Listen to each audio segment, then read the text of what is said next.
J'ai été drivé par une seule chose, c'est l'ego, de me dire, je l'ai fait, j'ai fait partie de ces entrepreneurs qui ont levé auprès d'un VC, et ça, ça me faisait rentrer dans une autre classe d'entrepreneurs. Comment arrive le sujet de la vente ? Je le mets sur la table. La réaction est pas très positive. Ça a commencé par non, déjà pour commencer.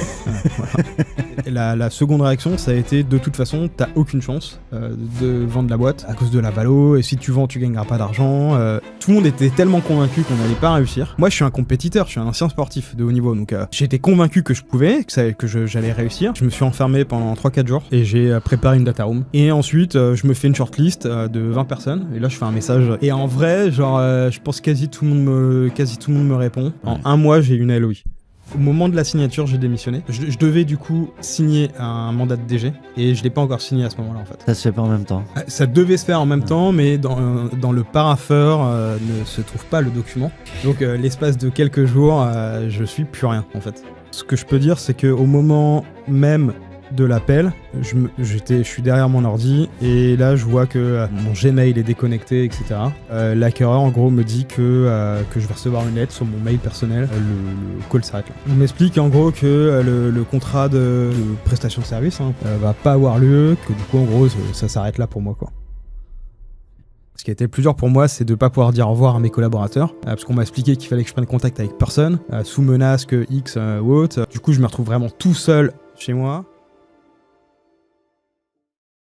On ne raconte jamais assez les coulisses des sessions d'entreprise, les négos parfois compliqués entre associés, les clashs avec le repreneur, la solitude de l'après.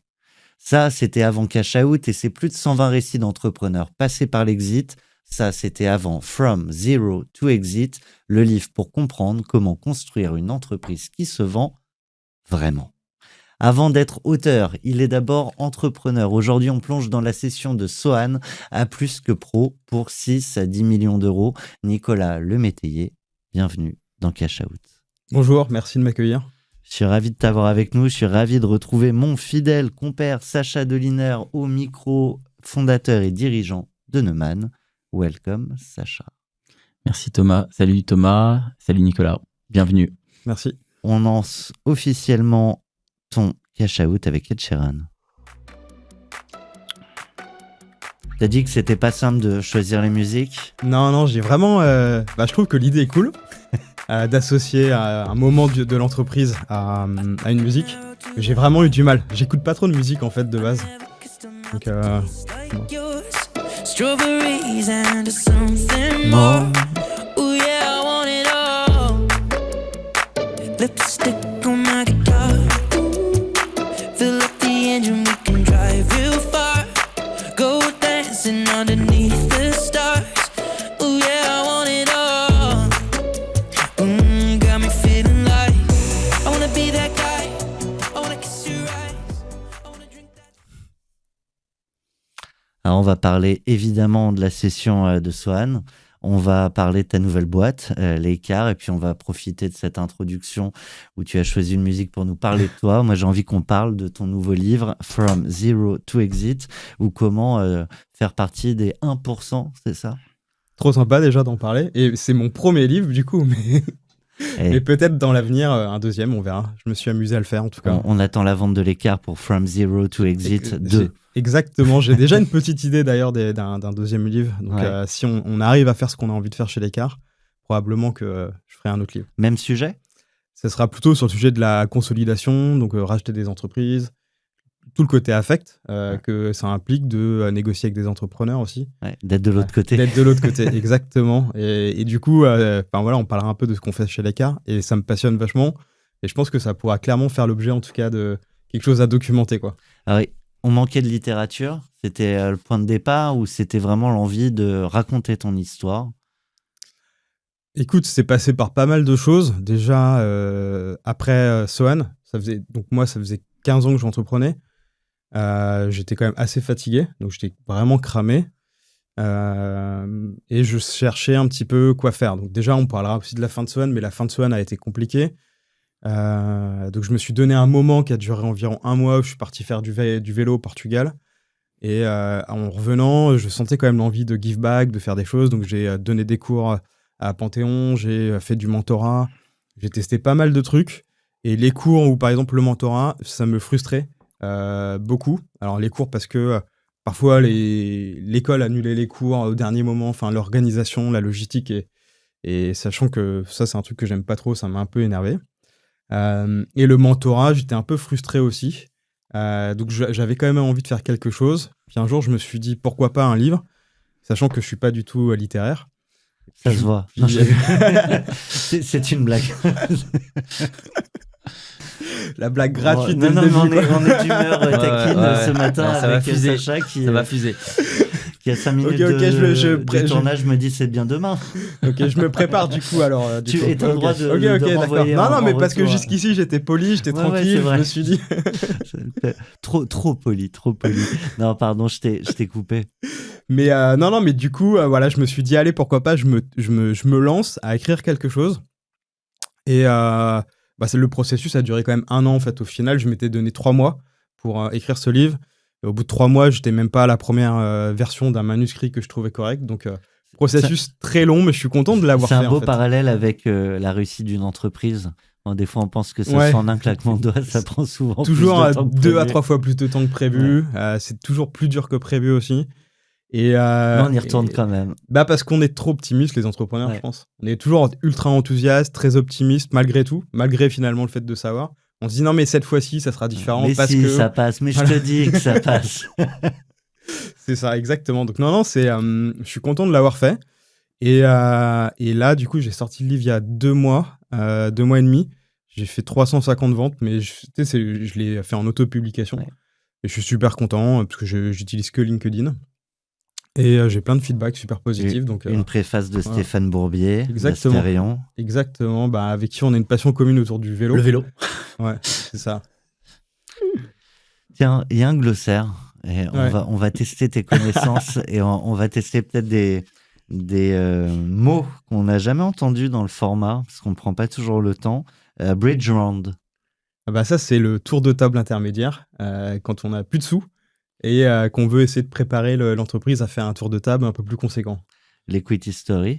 Ça, c'est tout ce qui touche à le passif des tours de table qu'on a pu faire, des actions qu'on a données en contrepartie d'argent.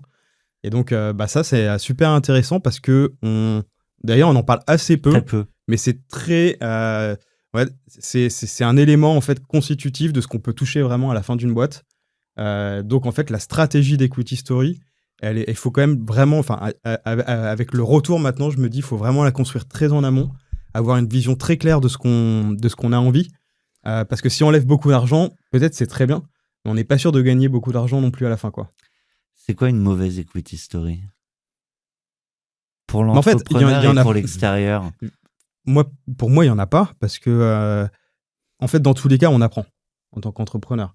Donc, même si tu fais une boîte et que tu gagnes pas de sous à la fin, ou très peu, ou juste tu te remets à flot, ce qui va dire très peu, dans tous les cas, tu auras appris plein de choses. Et ce que tu auras appris en 4-5 ans, si tu passes de j'ai une idée, je structure une boîte et je la vends même quelques millions, en fait, c'est déjà énorme tout ce que tu as appris par rapport à si tu étais salarié dans le privé, quoi. Donc, C'est vrai. Après, t'entends des fois, ah là, c'est pas bon pour l'equity story, faut raconter la bonne histoire. Sacha? Moi, je veux bien rebondir là-dessus parce que aujourd'hui, dans l'époque dans laquelle on vit, dans laquelle les valos des boîtes sont beaucoup moins hautes, se sont rationalisées en vrai, parce que voilà, c'est pas spécialement une crise, elles sont devenues normales par rapport aux années 2019, 2000 jusqu'en 2022, 2023 à peu près. Il y a beaucoup en fait d'entrepreneurs et d'investisseurs qui se sont laissés emporter par les valos hautes, en faisant parfois même une obsession, ou en tout cas un critère numéro 1. Et je pense que c'est beaucoup plus important aujourd'hui, Nicolas, tu vas me dire si tu es d'accord avec ça, pour moi de réfléchir à la fin de l'histoire assez tôt, de se dire qu'à un moment donné, on va devoir vendre, qu'il faut que la valo elle soit rationnelle, parce que sinon on peut se retrouver dans une situation assez inconfortable où les uns et les autres, on n'a plus les mêmes attentes, plus le même alignement, parce que justement on a fait des levées de fonds sur des valos qui étaient très importantes en plaçant ça en critère numéro 1. Voilà. Je pense qu'on sort aussi enfin, moi, mon sentiment, c'est qu'on sort d'un schéma où pendant longtemps, les entrepreneurs, on faisait des levées de fonds successives sans vraiment se poser de questions. Assez vite, on faisait un pré-seed. Donc, tu me disais que tout le monde était assez habitué ou Ouais, tu peux. Ok. J'explique ou pas? Pas nécessaire. Je te mettrai quelques autres. Il va t'interroger. Il a encore son bouquin. Il va encore t'interroger. Fais gaffe. Monsieur le métayer, vos tableaux. mais tu vois, et donc en fait, on faisait très vite des levées de fonds. En fait, en réalité, je trouve, sans se poser la question de qu'est-ce que ça va impliquer derrière, quoi. Et quand tu te retrouves à un moment donné d'une session, forcément, tu vas devoir valoriser ton entreprise. Et la valorisation d'une entreprise au moment de l'acquisition est souvent bien différente entre la valorisation qu'on a pu avoir sur des tours de table, parfois sur lesquels on avait des niveaux de valo il y a encore 3-4 ans qui étaient très élevés, quoi. Et c'est là qu'arrive la définition de préférence de liquidation. Ah, mais ça, moi, je dirais que c'est un mot qui est... c'est le mot favori des VC, quoi, pour moi, quoi. Parce que c'est quelque chose qui pop que au moment où les VC rentrent au capital. Où en réalité, quand tu es un first entrepreneur qui lève pour la première fois avec un VC, tu es quand même en fait mal accompagné, quoi. Avec le recul, j'aurais soit mis beaucoup plus d'argent, moi, dans les conseils pour bien comprendre ce que ça allait impliquer. J'ai vraiment pris conscience de ce que c'était. Finalement, au moment de la session, quand j'ai tenté de négocier avec mon VC, qui l'implique un peu moins ou qu'il essaye de redonner une part du gâteau aux autres investisseurs qui étaient rentrés plus tôt, et j'ai compris qu'en fait ça arriverait jamais, quoi. C'est dans le contrat. C'est ce que j'avais signé. On va en reparler après, on va peut-être s'arrêter sur les définitions, parce que c'est plus que ça évidemment ce livre, mais je trouvais ça bien quand même de faire un glossaire, parce que c'est vrai qu'on utilise plein de termes, et quand tu l'as pas vécu, quand t'as pas entendu, bon, ça... Ou quand on vient pas de cet écosystème qui capte une grosse partie de l'attention, mais l'entrepreneuriat, d'une manière générale, c'est pas que l'écosystème tech ou levée de fonds ou les parcours que nous, on peut avoir, c'est aussi d'autres types de parcours, et souvent, ces personnes-là, quand on parle avec elles, on a l'habitude d'utiliser tous ces mots, souvent un peu anglophones, et on perd souvent les gens autour de nous, quoi. Je te propose d'ouvrir officiellement ton cash-out et de plonger dans le jour J, celui où il y a toujours un avant, un après. C'est le jour où tu vas signer la vente de Sohan à Plus que Pro. On part avec Eddy Mitchell.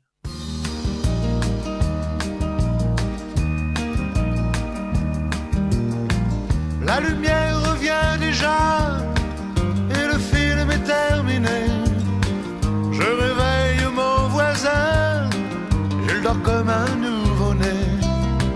Je relève mon strapontin, j'ai une envie de bailler. C'était la dernière séquence, c'était la dernière séance, et le rideau sur l'écran est tombé. J'ai retrouvé le titre que je cherchais tout à l'heure, c'était Feu Chatterton. Allons voir. Peut faire sourire ou pleurer, mais je connais le destin d'un cinéma de quartier. Il finira en garage, en building supermarché. Il n'a plus aucune chance, c'était sa dernière séance, et le rideau sur l'écran est tombé.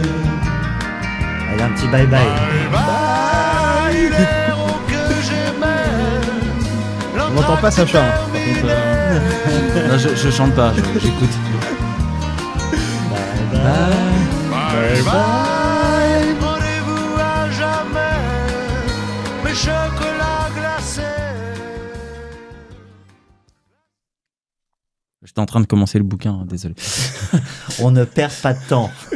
La performance. Tu disais que tu avais fait la sélection de musique beaucoup autour des paroles.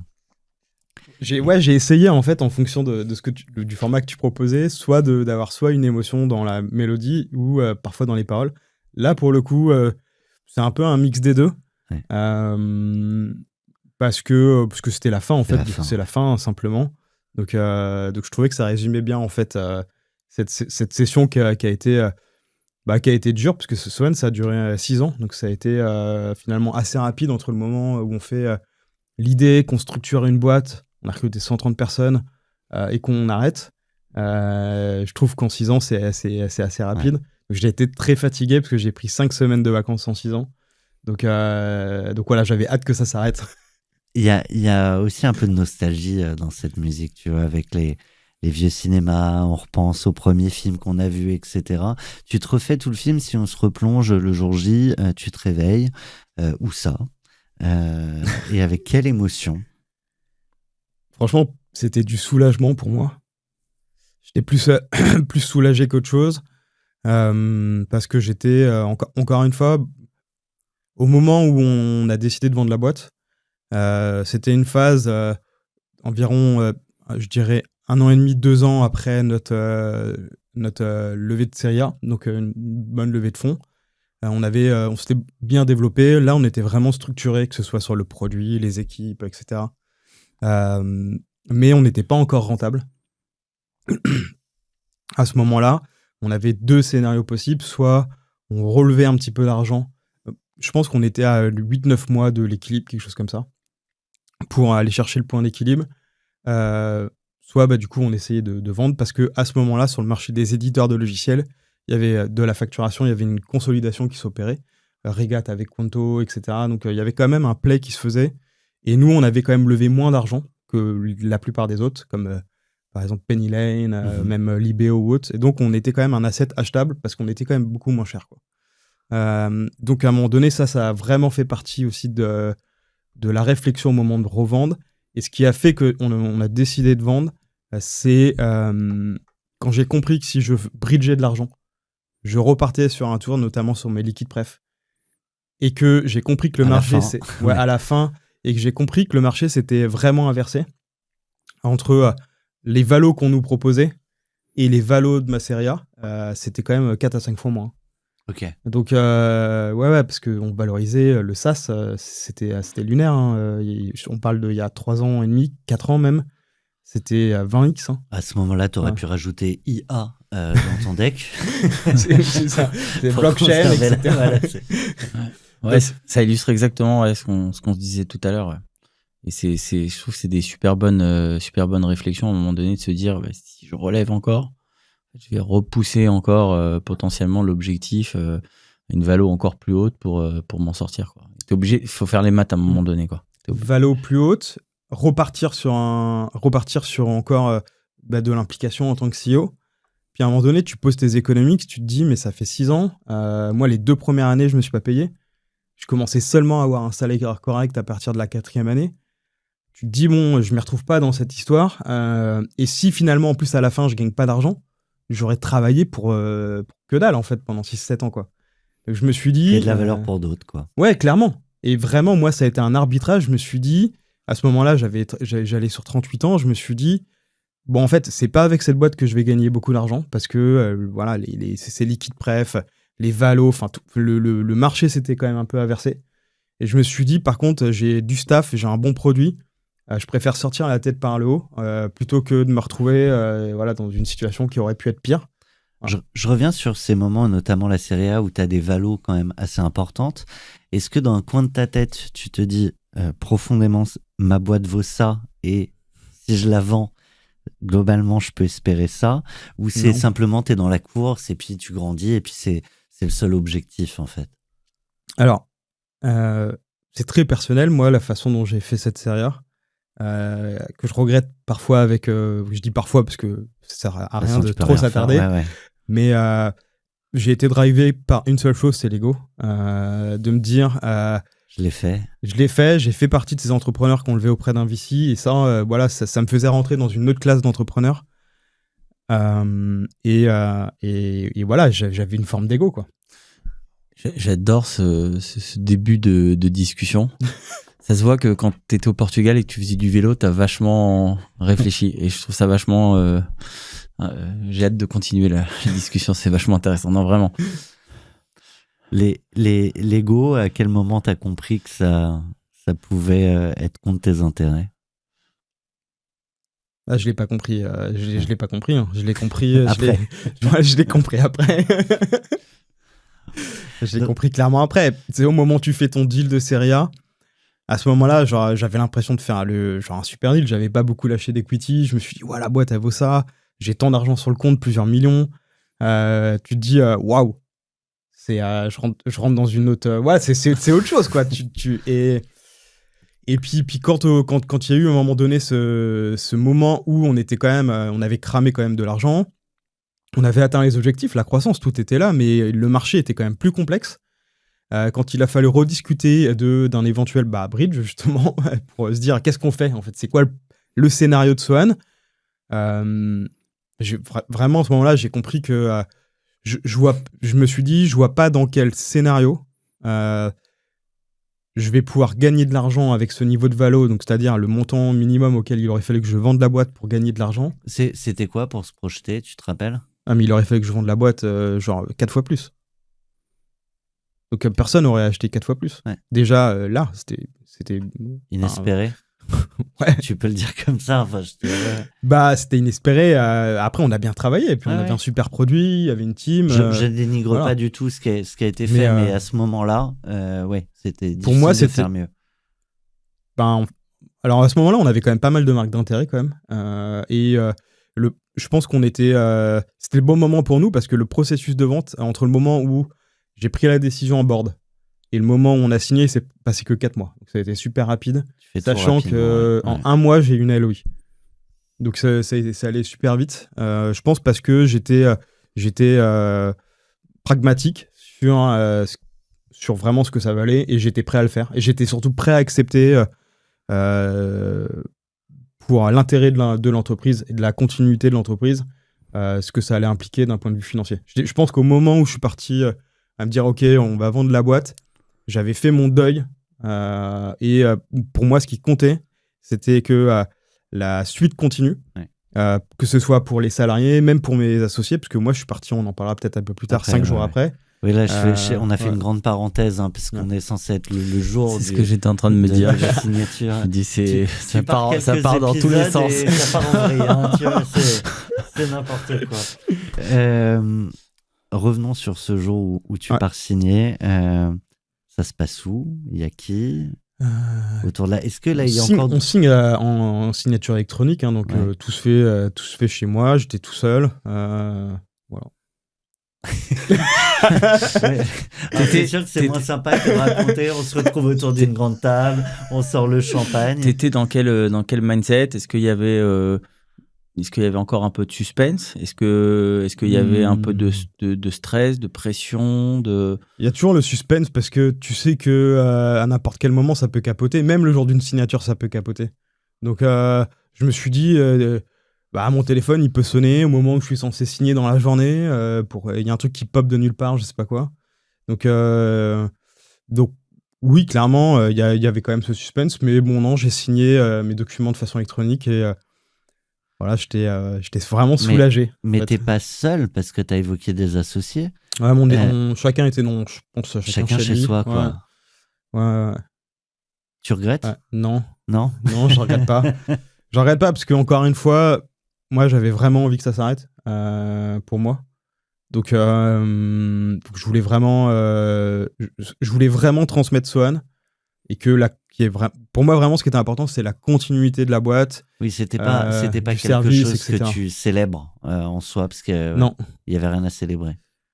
Pour moi, mais encore une fois parce que j'ai pas ressenti de joie dans cette session pour plein de raisons. Déjà le niveau de fatigue, je pense que j'étais sur la fin d'un cycle et j'avais envie de faire autre chose. Le fait que la négociation de la vente a été très compliquée, on en parlait avant de commencer, ça a été très compliqué, donc aboutir à ça, une fois que j'avais les signatures de tout le monde, en fait, j'avais juste l'impression d'avoir fait mon job, et voilà, je me suis dit, ok, moi, j'ai fait mon job, c'est le dernier truc que je fais pour cette boîte, quasi, quoi. Voilà, j'ai été carré, j'ai été pro, j'ai fait le job, quoi. Donc, t'as posé cette signature électronique, et après, ça y est, t'as appuyé sur OK, signé. Ouais, après, je crois que j'ai rien foutu de la journée. Je crois que je suis allé faire du sport. À ce moment-là, j'attendais un peu de savoir comment ça... À la base, je devais rester 12 mois dans la boîte. Et j'attendais de voir un peu comment ça allait se passer avec le CEO. Et globalement, ça s'est pas très bien passé. On en parle après aussi. Mais c'est bien, super teasing. On donne un peu de gain. Donc tu signes et là tu vois le décompte, jour, mois, heure, minute, À ce qui te moment, reste dans... à ce moment-là, au moment où je signe, et avant que ça se passe, enfin, du coup, que je parte, au moment, sur cette journée-là, je m'étais commit vis-à-vis de l'acquéreur, du CEO, je m'étais commit, donc j'étais parti du principe que je faisais le job. Parfait. Et ce soulagement, donc tu as été faire du sport, ça t'a détendu sûrement, mais ce soulagement, tu l'as vécu comment? Est-ce que tu l'as célébré? Est-ce que... Non. D'accord. Ah, j'ai vraiment pas célébré. Tu t'es endormi paisiblement au moins, le soir? Je pense peut-être, je me souviens plus trop, peut-être un peu plus, mais en fait, pendant longtemps, je refusais de parler de cette session. Je recevais des messages, parce qu'il y a eu forcément Tout le communiqué de monde te presse, etc. félicite. Ouais. Et j'ai mis même du temps à répondre aux messages, parce que moi, je vivais pas ça comme une réussite ou autre. Donc tout ça a pris quand même plusieurs mois, en fait. Ouais. Je l'ai même pas célébré personnellement, quoi.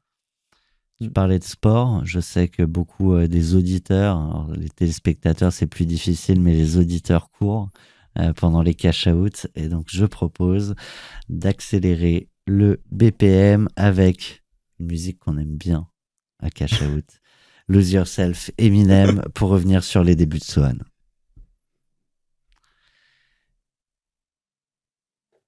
Je savais que tout le monde la mettait, celle-là, donc... Tu peux. Tu fais partie des 50%. Bon, pas des 1% du coup. C'est une de nos préfs. Ouais. Boum, boum, boum.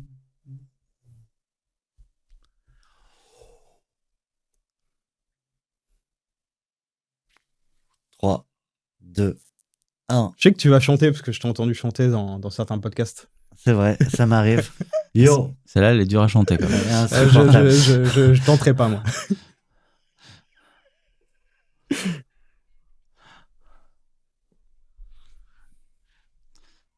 Et là, je l'ai pas avec les textes, c'est plus difficile. C'est pas ma sweaty. Spaghetti.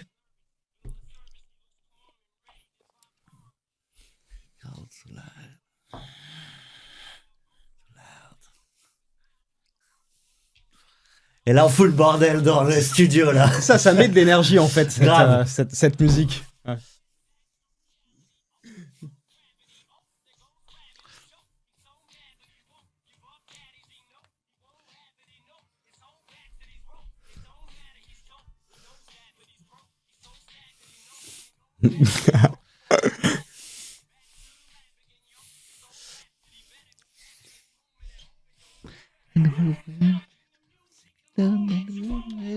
Ever let it go.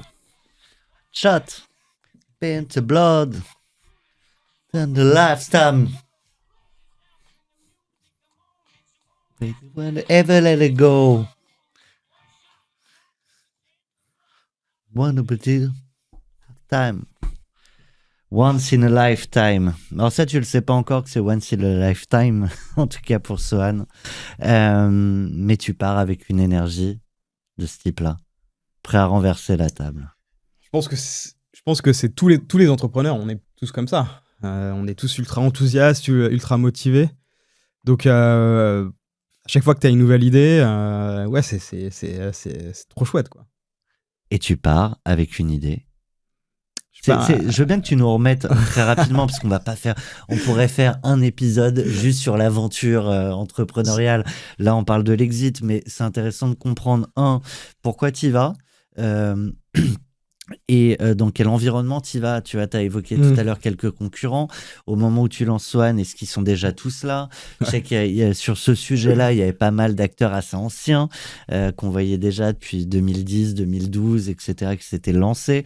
Donc, tu arrives dans quel environnement et avec quelle façon, selon toi, quelle stratégie pour prendre au moins un bout du marché? Alors, pour le coup, je pense qu'on pourrait même faire un podcast que là-dessus, parce que tu vas adorer, mais à la base, Sohan, c'est pas du tout ce qu'on a fait à la fin. À la base, l'idée, c'était de faire des maisons en bois. Ah oui, Ah. ouais, oh là, on est loin. Voilà, pour ça, vous y attendez pas, celle-ci. Ah non, pas du tout. Ça, c'est du pivot. Je veux dire, c'est Ouais, un pivot, ouais. c'est un triple loops, Ouais. Axel, je sais pas quoi. Et en gros, ce qui s'est passé, c'est que avant du coup Sohan, j'avais fait YouBooks, cofondé YouBooks, qui est une application de lecture en streaming. Et avant Que t'avais revendu. YouBooks, qui avait été revendu. Et avant YouBooks, j'ai participé là comme salarié dans des boîtes comme Lydia, comme Pumpkin. Donc ça faisait un moment que j'étais dans la tech. Et je voulais sortir un peu de la tech. Moi, j'aime bien l'architecture. Je me suis dit que je vais créer des maisons en bois. L'idée, c'était de me dire une pièce de 25 mètres carrés, petite cabane en bois, qui est une alternative à avoir un bureau dans son jardin, quoi. En gros, c'était ça l'idée. Voilà, donc je voulais sortir de la tech. Je pars avec ce truc-là. Je rencontre du coup premier associé qui est à la base cherchait une architecte. Pour m'aider parce que j'avais aucune compétence. Donc on commence à travailler sur cette maison en bois, d'ailleurs qu'on a créée, on en a vendu quelques-unes. Mais au fur et à mesure des discussions, je rencontre tout plein d'archis. Et là, tous les archis, Tous, ils ont un problème. ouais, ils me racontent leur vie et notamment le fait qu'ils ont des projets qui dérapent, enfin de tout. Et moi, en fait, pour moi, un archi, c'était genre. Je fais un croquis, je fais un dessin. Non, mais tu sais, c'est presque comme un médecin. Tu te dis, tu t'idéalises presque le job. Ouais. Et en fait, là, je me suis rendu compte que mais il y avait trop de trucs à faire dans ce business et je me suis dit, en fait, visiblement, vu toutes les pains qu'il y a peut-être moyen d'en faire quelque chose de digital. Donc, j'ai fait un premier pivot. Premier pivot autour de la digitalisation des architectes. Alors, voilà, l'idée, c'était de créer une plateforme qui permette aux architectes d'opérer leurs projets de façon digitale pour que les différentes phases, réduire le temps des phases et donc réduire un chantier qui dérape ou autre. Et il se trouve que dès le début, on a intégré du paiement dans la solution. Et ça, c'est un point qui est important. Vous avez compris pourquoi. Parce que moi, du coup, je venais de Lydia, etc. Donc, je me suis dit, il faut absolument, à un moment donné, intégrer du paiement là-dedans. On lance le truc, on onboard, 200, 300 archis. Et très vite, en fait, je me rends compte que les archis, franchement, c'est archi long. compliqué. Ouais, c'est archi compliqué. C'est ça. Donc, deuxième pivot, où on se dit, OK, on va plutôt s'adresser aux professions indépendantes. Donc là, on met des freelances, etc. Là, ça commence à bien marcher. On processe. On avait un business model où on prenait un cut sur les flux qu'on processait. On processe quelques millions. Là, on fait du coup une troisième levée de fonds. Et là, je me rends compte que il va falloir quand même qu'on trouve un marché plus profond. Donc là, on refait une espèce d'étude de marché. Et à ce moment-là, on avait déjà beaucoup de features dans le produit. Et je voulais comprendre un peu. À ce moment-là, je ressentais qu'il n'y avait pas une key feature, en fait. J'étais un peu comme on dit, le nice to have, le must have. Ouais. Et donc, je ressentais un peu de difficulté là-dessus. Donc, je voulais un peu mieux comprendre où est-ce que j'étais sur la chaîne de valeur de mon produit technologique. Et je me suis rendu compte que c'est le paiement qui était la plus grosse pain. Donc, en fait, on a réajusté le produit autour du paiement. Et qui dit paiement, en B2B, dit facturation, devis, etc. Et c'est comme ça, en fait, qu'ensuite, on est devenu, ce que Swan est devenu à la fin, un outil de gestion financière qui intègre devis, facture, paiement, agrégation bancaire, etc. Voilà. Alors qu'à la base, on devait faire des maisons en bois. Au moment où vous décidez de prendre ce chemin-là, il y a quand même beaucoup d'acteurs. À ce moment-là, tu avais Libéo qui était quand même assez... on était dans le même accélérateur à la Banque Postale, qui était assez gros. Ils avaient quand même levé pas mal de fric. Vous connaissez ? Alors, on se connaît. Ouais. À ce moment-là, on se connaissait, oui, parce qu'on se connaissait, mais on s'envoyait plus des messages en mode vénère. Oui, non, mais c'est ça, quand tu connais quelqu'un et que tu commences à aller sur son terrain de jeu. Donc, c'était marrant avec Pierre Dutaré, le premier CEO, parce que maintenant, c'est un nouveau CEO. Et en fait, le dirigeant de l'incubateur de la Banque Postale nous a fait nous rencontrer en disant, mais les gars, arrêtez de vous pourrir et tout. Et on s'est rencontrés, puis après, on avait des bonnes relations. Ah oui, aussi simple que ça. Bon, c'est des fois, il suffit clairement de se parler. Hein. Franchement, c'est ce qui s'est passé. Donc, et après, on a vu apparaître, par contre, Penny Lane, je pense, peut-être 1 an après. Puis après, ça a été fou, quoi. Et comment t'expliques l'ascension fulgurante de Penny Lane, arrivé 1 an après? C'est le fait d'être sur une verticale assumée dès le départ Bah, Comme tu es du secteur, je trouve ça intéressant d'avoir une grosse équipe de cofondateurs quand même. Ouais. Tu vois, je crois qu'ils sont 10 ou quelque chose comme ça. Enfin, j'ai pas le chiffre en tête, mais je crois qu'ils sont très nombreux. Ouais, ils sont nombreux. Avec chacun des vraies compétences, un track record dans ce qu'ils ont fait. Donc je pense qu'ils avaient une super quand même équipe. Ils avaient tous eu de l'expérience avant, donc je pense qu'ils avaient vraiment une grosse dream team. Et dès le début, ils avaient identifié ce pain, ils avaient identifié les enjeux de réglementation, parce qu'on était sur un marché réglementaire avec une obligation réglementaire, ce qui crée un espèce de momentum marché. Bon, dans les faits, tout ce qui touche au réglementaire et au momentum marché, pareil, ça prend plus de temps que prévu. Le momentum marché a été décalé tous les ans, pendant 3-4 ans. Et bon, le marché était quand même moins... Enfin, le moment où on s'est retrouvé dans l'obligation réglementaire, ça a pris 4 ans de plus, quoi. Donc je pense qu'ils avaient une super équipe. Ils ont réussi à lever beaucoup d'argent et puis ils étaient très concentrés sur leurs produits, peut-être plus que nous, peut-être plus qu'un Libéo qui avait commencé par la facturation fournisseur. Nous, on était plus de base sur des liens de paiement au tout début, donc on est allé sur la facturation après. Au tout début, on était vraiment sur l'API de paiement. Donc Eux, c'est dès pas le début, pensé ils ont... facturation first. Clairement, tu vois, Ouais. nous, en fait, on a rajouté des features au fur et à mesure. Donc, on a, du paiement, on est allé sur la facture, du facture sur la devis, du devis facture, on est allé sur de l'agrégation, etc., etc. Et en fait, on rajoutait des features. On s'est retrouvé dans une situation aussi où notre produit tech, au moment où Penny Lane arrivait, moi, mon produit tech, il avait déjà 4 ans, et il avait déjà pas mal d'API. Donc, on était déjà en train, limite, de recoder, en fait, un nouveau une nouvelle plateforme, en fait. Donc, alors maintenant, ça fait rire tout le monde, mais il y a encore quelques années, il fallait qu'on recode. Maintenant, on utilise du no-code, etc. Mais il y a 6-7 ans, c'était pas le cas, quoi. Donc, il fallait des développeurs, ça coûtait quand même beaucoup plus d'argent qu'aujourd'hui. Et donc, si tu pensais pas ton produit sous la forme d'un microservice avec des API ou autre, ça pouvait te coûter cher en dev technique, quoi. Super intéressant. Je propose d'accélérer pour arriver au moment où va se négocier la vente de Swan. Déjà négocier dans ta tête, négocier peut-être avec tes associés, tes VC, tes investisseurs et bref, on part en musique avec tac tac tac Mickey 3D. Respire.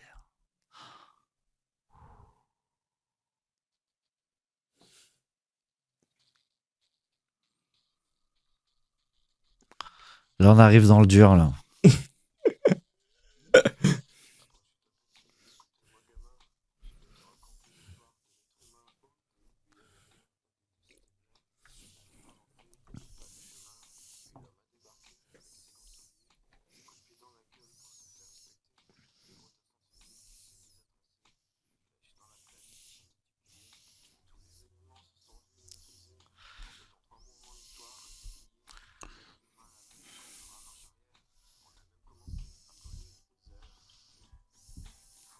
Respire.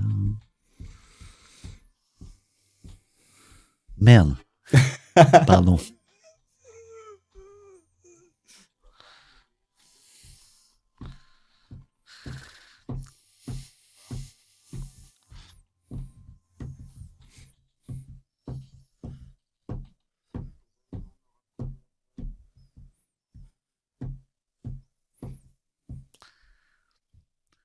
Alors, c'est une chanson pour l'environnement. Je suis curieux de comprendre le parallèle que tu as fait avec toute cette phase de négo, de questionnement autour de la session. Là, simplement, c'est plus le fait le thème de la musique autour Faut que tu respires, de quoi. respirer, etc. En fait, t'es en apnée depuis trop longtemps. Ouais, Je franchement. tente des trucs. Ouais. Tu peux me dire, non, pas du tout, c'est pas le sujet. Non, mais d'une certaine manière, si, parce que les 12 derniers mois, ils ont été durs. Parce qu'on a quand même scale vite. Moi, je me suis rendu compte aussi que ce qui me plaisait, c'était l'entrepreneuriat et pas d'être ce que j'appelle un président ou un DG par 100 personnes, du management. Alors, au tout début, ça m'a grave stimulé parce que j'ai mis en place tout plein de trucs, du management intermédiaire, des process, des OKR. Donc, une fois que j'ai fait toute cette phase-là, je me suis rendu compte que, qui était pour moi très rationnel, je me suis rendu compte que finalement, le management repopait quand même de façon pas toujours rationnelle et que ça m'intéressait pas vraiment, en fait. Donc, quand je me suis rendu compte que je m'intéressais pas vraiment j'étais plus très intéressé dans cette phase de développement, Ça, c'est quand même, je pense, une des clés qui t'amène un moment à, en tout cas, envisager une suite. C'est de plus être aligné avec ce que tu fais au quotidien. Clairement. Quand je me suis à un moment donné, parce que je pense que je me suis un peu menti à moi pendant un moment. Puis après, il y a eu vraiment cette phase où je me suis dit, non, mais en fait, moi, ce que j'aime, c'est créer des choses. Et là, franchement, ça me mange le cerveau, pour le dire de façon polie. Ouais. Ça m'intéresse pas du tout de gérer des sujets, parfois que je trouvais genre presque de l'enfantillage ou autre. J'avais pas du tout envie de m'intéresser à ça. Le côté psychologie, mais comment je fais non, mais ça m'intéressait pas. Et quand j'ai pris conscience de ça, j'en ai parlé avec mon board. Je leur ai dit que l'état d'esprit dans lequel j'étais. On t'a répondu quoi? Vas-y. On t'a répondu quoi? C'est quand même ton job? Ce qu'on m'a répondu, c'est que alors les premières réponses que ça, je l'ai fait sur plusieurs boards, ça a été qu'il fallait que je développe une posture présidentielle. Voilà. De CEO, et que je me fasse coacher pour développer cette posture-là, et que c'était voilà. Puis après, j'en ai reparlé 2-3 mois après, et puis ça a été un peu plus menaçant, quoi. C'était en mode bah non, faut faire le job, etc. Puis à la fin, c'était bah qu'est-ce que tu proposes? Donc moi, à un moment donné, j'ai même proposé de sortir De de l'opérationnel. l'opérationnel. Ouais. Et j'avais même proposé, on a même, d'ailleurs, on avait nommé un CEO. Il se trouve que qui devait du coup lui prendre un peu la partie opérationnelle. Mais il se trouve en fait que j'aurais jamais réellement la raison de ce qui s'est passé, mais que ça a duré 15 jours, 3 semaines. Et qu'au bout de 15 jours, 3 semaines, j'ai limite un board exceptionnel qui pop dans mon agenda. On m'explique qu'on me connecte et qu'on m'explique que, donc il s'appelait aussi Nicolas, que Nicolas part, qu'il faut que je revienne en urgence, parce qu'entre-temps, les statuts, mon mandat n'avait même pas été signé ou autre. Donc je reviens 15 jours après. 15 jours après. Alors que tu pensais être libéré. Ah ouais, délivré. moi à ce moment-là, j'étais parti loin. J'étais parti, je me suis dit, voilà, je fais plus d'opérationnel. On avait quand même fait un deal sur mes actions, etc. J'avais envie. En fait, je me suis dit, c'est quoi le mieux pour l'intérêt de la boîte? Moi, j'avais vraiment envie que cette boîte elle réussisse. Et peut-être que j'ai mis j'ai mis le temps qu'il a fallu pour me rendre compte que je pense qu'à un moment donné, j'étais plus intéressé par faire ça. Je fais une parenthèse sur. Vas-y, Sacha, pardon, je fais beaucoup de parenthèses. Non, mais fais ta parenthèse et je pose ma Tu question oublieras après. pas Non. T'inquiète. Vous dealez le fait de sortir de l'opérationnel. Tu dis que tu as une négociation autour de tes actions. Finalement, tu reviens 2 semaines après, c'est-à-dire que la discussion sur les actions est caduque. En ou fait, ça elle va avait rester- pas pris fin. Elle avait pas vraiment pris fin. L'idée, c'était de se dire que le temps que la personne arrive, moi, je restais un petit peu. Les choses restaient un peu comme ça, hein, le temps que le CEO prenne ses marques. Donc, il avait même pas un droit sur les signatures ou autre. Je gardais encore un peu tout ça. Et je sais pas vraiment ce qui s'est passé, mais à un moment donné, voilà, on me dit Nicolas part, et donc il faut que tu reviennes. Et c'est à ce moment-là que je reviens. Ouais, Et c'est à ce moment-là que je décide du coup de vendre. de vendre. Ouais. Mais là, il y avait un sujet aussi hyper prosaïque. T'avais plus de cash aussi bientôt. Il y avait un sujet de cash. Ouais, on avait quand même des sous, mais il fallait qu'on trouve une situation. Alors moi, j'avais conditionné justement, j'avais quand même réussi à faire une négo qui conditionnait le fait que je sorte de l'opérationnel à la nomination de ce gars-là, dont on taira le nom, qui était couplé d'un bridge, qui ont réinjecté, alors, j'ai plus la somme précise, mais peut-être 500 ou 600 000 ou 700 000 euros. Pour aller chercher le fameux Pour équilibre. aller chercher le point d'équilibre. Ouais. Et un bridge qui était punitif. Il n'était pas tant punitif que ça. Après, il était punitif. Forcément, moi, je perdais quand même pas mal de choses. Il y avait une grosse partie de mes actions qui étaient reluées, diluées. En gros, c'était quasiment un reset presque de ma table de cap, quoi. Ouais. Mais je gardais quelques actions. Franchement, à ce moment-là, de toute façon, ce que je voulais, c'était... Moi, j'étais plus Sortir. épanoui. J'étais plus épanoui, j'étais plus heureux. Je prenais vraiment plus plaisir à il n'y avait plus le côté créatif, entrepreneurial. Je me voyais comme un gestionnaire RH. Ça me plaisait plus. Et par contre, je voulais vraiment que la boîte réussisse. C'est un sujet qu'on n'aborde pas souvent, le fait pour un CEO de pouvoir sortir de l'opérationnel et ce que ça veut dire dans les négos. Toi, tu as décidé de renoncer à une grande partie de tes actions. Bah, quasi tout. C'est-à-dire qu'en Quasi fait, ils activaient le lever. Ouais. D'accord. J'avais des actions, mais c'était des actions même plus, je perdais mes actions ordinaires. Enfin, je gardais quelques-unes, mais qui n'étaient pas prioritaires. Donc, sur le niveau de priorité d'un exit potentiel. C'était la dernière. Ouais. Mais c'était à ce moment-là, pour toi, c'était le prix de la liberté. Après, tu reviens aux commandes, donc il n'y a plus de liberté. Donc là, tu révises un peu aussi ton opinion, ta décision par rapport au bridge. Bah, comme je te dis, tu vois, les discussions allaient dans ce sens-là, mais rien n'avait encore été vraiment signé. Ouais.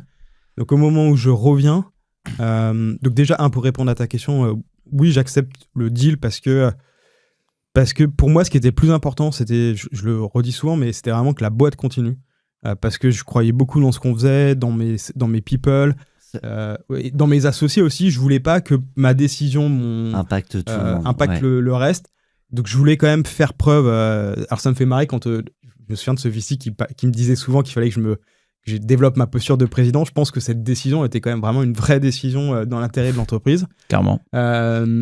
Mais bon, donc du coup je la prends et du coup quand je reviens, effectivement à ce moment-là, de toute façon j'étais plus motivé de toute manière et j'étais convaincu que j'allais pas toucher d'argent. Moi à ce moment-là, ce que je voulais c'était toucher de l'argent en fait d'une manière ou d'une autre en fait. Et quand je voyais toutes les discussions avec notamment ce VC qui à chaque fois il y avait des nouvelles clauses, des choses et tout, tu sais, c'est comme un P-plan pour un commercial. Plus c'est compliqué, moins t'as de chances de gagner, quoi. Donc, je savais que s'il y avait autant de clauses que ça, la probabilité d'occurrence que j'ai vraiment des sous à la fin était faible. Ouais.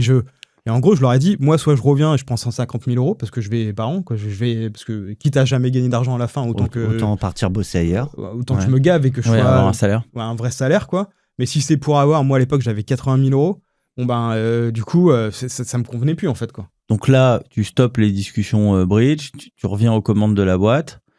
Et comment arrive le sujet de la vente? Je le mets sur la table. Donc c'est tout. Donc il n'y avait pas encore d'offre ou quoi que ce soit. Non. À ce moment-là, tu dis, ok, mais donc on vend. Je reviens, mais on vend. Ouais. Ok, je veux bien qu'on s'arrête sur tous ces boards qui sont assez clés, notamment celui où tu vas, comme tu viens de l'évoquer, dire mettre sur la table, on va vendre la boîte. Si c'est avant, après, je ne sais pas, mais le moment où on parle de bad liver, comment c'est présenté le fait que tu vas sortir en bad liver? Est-ce que tu as le document qui est sorti, on dit attention, c'est à Nicolas, si tu sors comme ça, t'as plus rien? En fait, en vrai, j'avais pas des super bonnes relations avec le VC de ce fonds, donc ils ont même pas fait l'effort de m'expliquer ce que ça impliquait. Ils m'ont dit, bah voilà, les conditions, ils m'ont envoyé un papier. J'ai lu les conditions, j'ai compris ce que c'était, et puis quand j'appelle, c'est comme ça. Il n'y a pas vraiment de négo. Il n'y a pas de négo. J'avais vraiment des relations assez complexes avec ce. Alors uniquement, je le dis, c'est un point qui est important, uniquement avec ce VC de ce fonds, pas avec le fonds. J'ai pas envie qu'on fasse ça, et je donnerai pas le nom. Mais j'avais des vraies difficultés relationnelles avec cette personne-là. C'est-à-dire que tu vas au board comme, je sais pas, un gamin qui va à son contrôle de quelque chose avec la petite boule au ventre ou bon, on s'entend pas, mais à un moment, on est là pour bosser, on bosse et point. Franchement, cette relation, elle m'a, je peux le dire, cette relation, elle m'a beaucoup affecté dans ma confiance en moi. Je me souviens que le lendemain je me souviens qu'au premier board, j'avais eu une remarque du style, tu vois, j'étais venu habillé genre comme ça en t-shirt pour ceux qui nous écoutent. Et j'avais une remarque du style, genre tu mets pas de chemise ou autre. Enfin, nous on investit que dans des entrepreneurs qui mettent des chemises. C'est pas vrai. C'est pas exactement comme ça, mais c'était un peu comme ça. Donc j'ai compris un peu le délire. Et c'était que des punchlines comme ça, et c'était tout le temps en mode, dès que je présentais quelque chose, en mode j'avais un professeur qui me faisait la leçon. J'ai testé plein de trucs, j'ai même proposé, j'ai même fait un déj une fois avec lui, j'ai essayé de tester plein de trucs pour essayer de comprendre. Même à un moment donné, je dis, mais pourquoi t'as investi dans la boîte? En fait, je comprends pas. Ouais. Donc j'ai testé plein de trucs, mais rien n'a marché. On peut pas demander à un fonds de changer de... Alors j'ai demandé. Ouais, j'ai demandé, mais Et après, ça se joue en interne, et là, c'est pas toujours possible. ça n'a pas été que voilà, Ok. je pense qu'il y avait aussi, je sais pas, Non, de toute façon, là, honnêtement, en plus, on a ouais. que ton point de vue, on n'a pas tous les Exactement, éléments. je peux pas vraiment tout dire. Moi, en fait, dans tous les cas, ce qui est sûr, c'est que j'avais envie j'avais envie que ça fonctionne, c'est sûr. Ça n'a pas fonctionné avec cette personne-là. Ça a eu un impact pendant quasiment 24 mois, parce que pendant toute l'étape de la Serie A, du lendemain de la Serie A jusqu'à la session, ça a été très compliqué. Ça m'a vraiment mangé le cerveau. Voilà, je dormais très mal, je pensais tout le temps à ça, limite tout le temps à lui, je comprenais pas. Comme je suis quelqu'un de très rationnel, j'avais envie de comprendre. Donc c'était chiant, quoi. C'est bien résumé. C'était vraiment chiant, mais bon. Mais merci de partager, parce qu'effectivement, et puis t'as raison, je pense, de trouver le juste curseur pour le raconter. Mais ça, c'est des vécus d'entrepreneurs dans des boards qui sont intéressants d'avoir en tête quand tu vas choisir le fond, quand tu vas choisir la personne qui va t'accompagner dans le fond, quand tu peux la choisir. Tout à l'heure, on a parlé de l'importance de l'equity story que tu construis quand t'es entrepreneur, et en fait avoir de construire les choses pour t'y retrouver bien à la fin. Et là, c'est un sujet aussi hyper important pour moi chez les entrepreneurs, c'est la gestion du board. C'est très compliqué. Il y a beaucoup d'entrepreneurs qui butent là-dessus. C'est vraiment compliqué. Après, bien sûr, ça dépend de la personnalité des différentes personnes qui sont autour de la table, mais c'est qu'il y a beaucoup d'entrepreneurs qui sont en souffrance avec leur board. Et c'est vraiment un gros sujet. Alors que tu te dis, je suis dans ma boîte, je devrais pouvoir créer le board. Ouais, il faut comprendre qu'à partir du moment où tu lèves de l'argent, déjà, il y a plein de conditions pactuelles, et ce qui compte, c'est dans quelle mesure tu es encore vraiment chez toi. Ouais. Et quand tu es avec un board, notamment des fonds, tu as plein déjà de types de décisions que tu peux plus prendre seul. Donc en fait, tu as une partie des décisions que tu peux prendre seul, mais tu as une grosse partie des décisions qui doivent être concertées, qui doivent être validées. Donc je sais pas, tu veux embaucher quelqu'un avec plus de 100 000 euros, faut un accord. Tu veux faire un prêt, faut un accord. Tu veux faire une dépense exceptionnelle de 20 000 euros ou 30 000 euros, il faut l'accord du board. Tu veux virer quelqu'un qui, par exemple, qui gagne plus de 100 000 euros, comme on considère que c'est un cadre exécutif, il faut l'accord du board, il faut expliquer. Donc, tu passes ta vie à expliquer, documenter, reporter. Ça te prend énormément de temps. Et si en plus ça se passe mal, ça te prend encore plus de temps parce que ça te prend de la charge mentale. Et ça te prend le temps encore en plus que tu fais à essayer de faire l'extra miles pour bien présenter tes documents, etc. Et du coup, ouais, tu rentres dans une autre dimension de ta boîte, en fait. Ta série A, tu l'as fait seul ou tu t'es fait accompagner? Non, je l'ai fait seul. D'accord. Ouais. En fait, le truc, c'est que j'avais... Et tu vois, c'est là où c'est beaucoup d'ego, mais à ce moment-là, j'avais déjà fait une dizaine de levées de fonds. Tu vois, je me sentais en confiance, en fait, à ce moment-là. Et puis, globalement, ça s'est fait quand même... Enfin, j'ai pas envie de dire facilement, c'est jamais facile. Ça s'est fait. Ouais. Donc non, je me suis fait accompagner par les avocats qui m'ont aidé, mais pas un conseil à côté dédié sur ce sujet. Et vraiment, c'était à refaire. Je le referais parce que c'est vrai que tu l'as dit, c'est super. Enfin, beaucoup. Je pense que moi j'ai mis du temps à. Tu le referais, c'est-à-dire de pas te faire accompagner? Non, je me ferais accompagner, soit par un entrepreneur qui est passé par là, pour au moins avoir conscience. Que déjà, moi, ce qui m'est arrivé globalement, je me suis rendu compte que ça arrive à énormément d'entrepreneurs, beaucoup plus que ce qu'on pense. Et la plupart, on n'ose pas en parler parce qu'on est dans un écosystème où c'est un peu la loose, quoi, finalement de finir par le dire. Et c'est ce qui est, pour le coup, dans Cash Out, on peut faire une fois que c'est fini, une fois que c'est sorti, c'est plus... Tout le monde le fait pas, mais c'est précieux ce que tu livres là. Parce qu'en fait, avec le recul, tu te dis, bon, la valo, c'est sûr qu'il faut pas lever sur n'importe quel valo, parce que sinon tu te fais diluer, éclater, etc. Mais que la valo est pas si importante que ça, versus d'autres conditions, peut-être du deal, qui font que, parce que tu fais rentrer quand même dans une levée, dans un tour de VC, tu fais rentrer quand même un minoritaire, tu fais pas rentrer un fonds majo.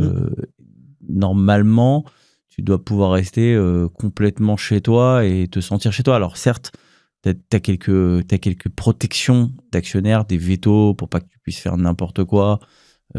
Voilà, mais normalement, le but du jeu, c'est que tu restes chez toi. Alors, c'est que ça soit toi le patron et que le board il soit là pour. alors je vais le nuancer. Non, mais contrôler un peu. C'est-à-dire que l'actionnaire, c'est normal qu'il contrôle pour pas que tu fasses n'importe quoi. Mais tu vois, te faire des remarques, désolé, je rebondis là-dessus, mais te faire des remarques sur tes fringues ou te donner des leçons, etc. et tout, c'est pas. Après, t'es chez toi. Voilà. Je voulais nuancer parce que je suis d'accord avec ce que tu dis. Ça, c'est la théorie. Mais après, t'as différents types de boîtes et t'as les boîtes qui sont pas rentables, qui lèvent de l'argent parce qu'elles sont pas rentables, parce qu'elles ont besoin de cash pour vivre.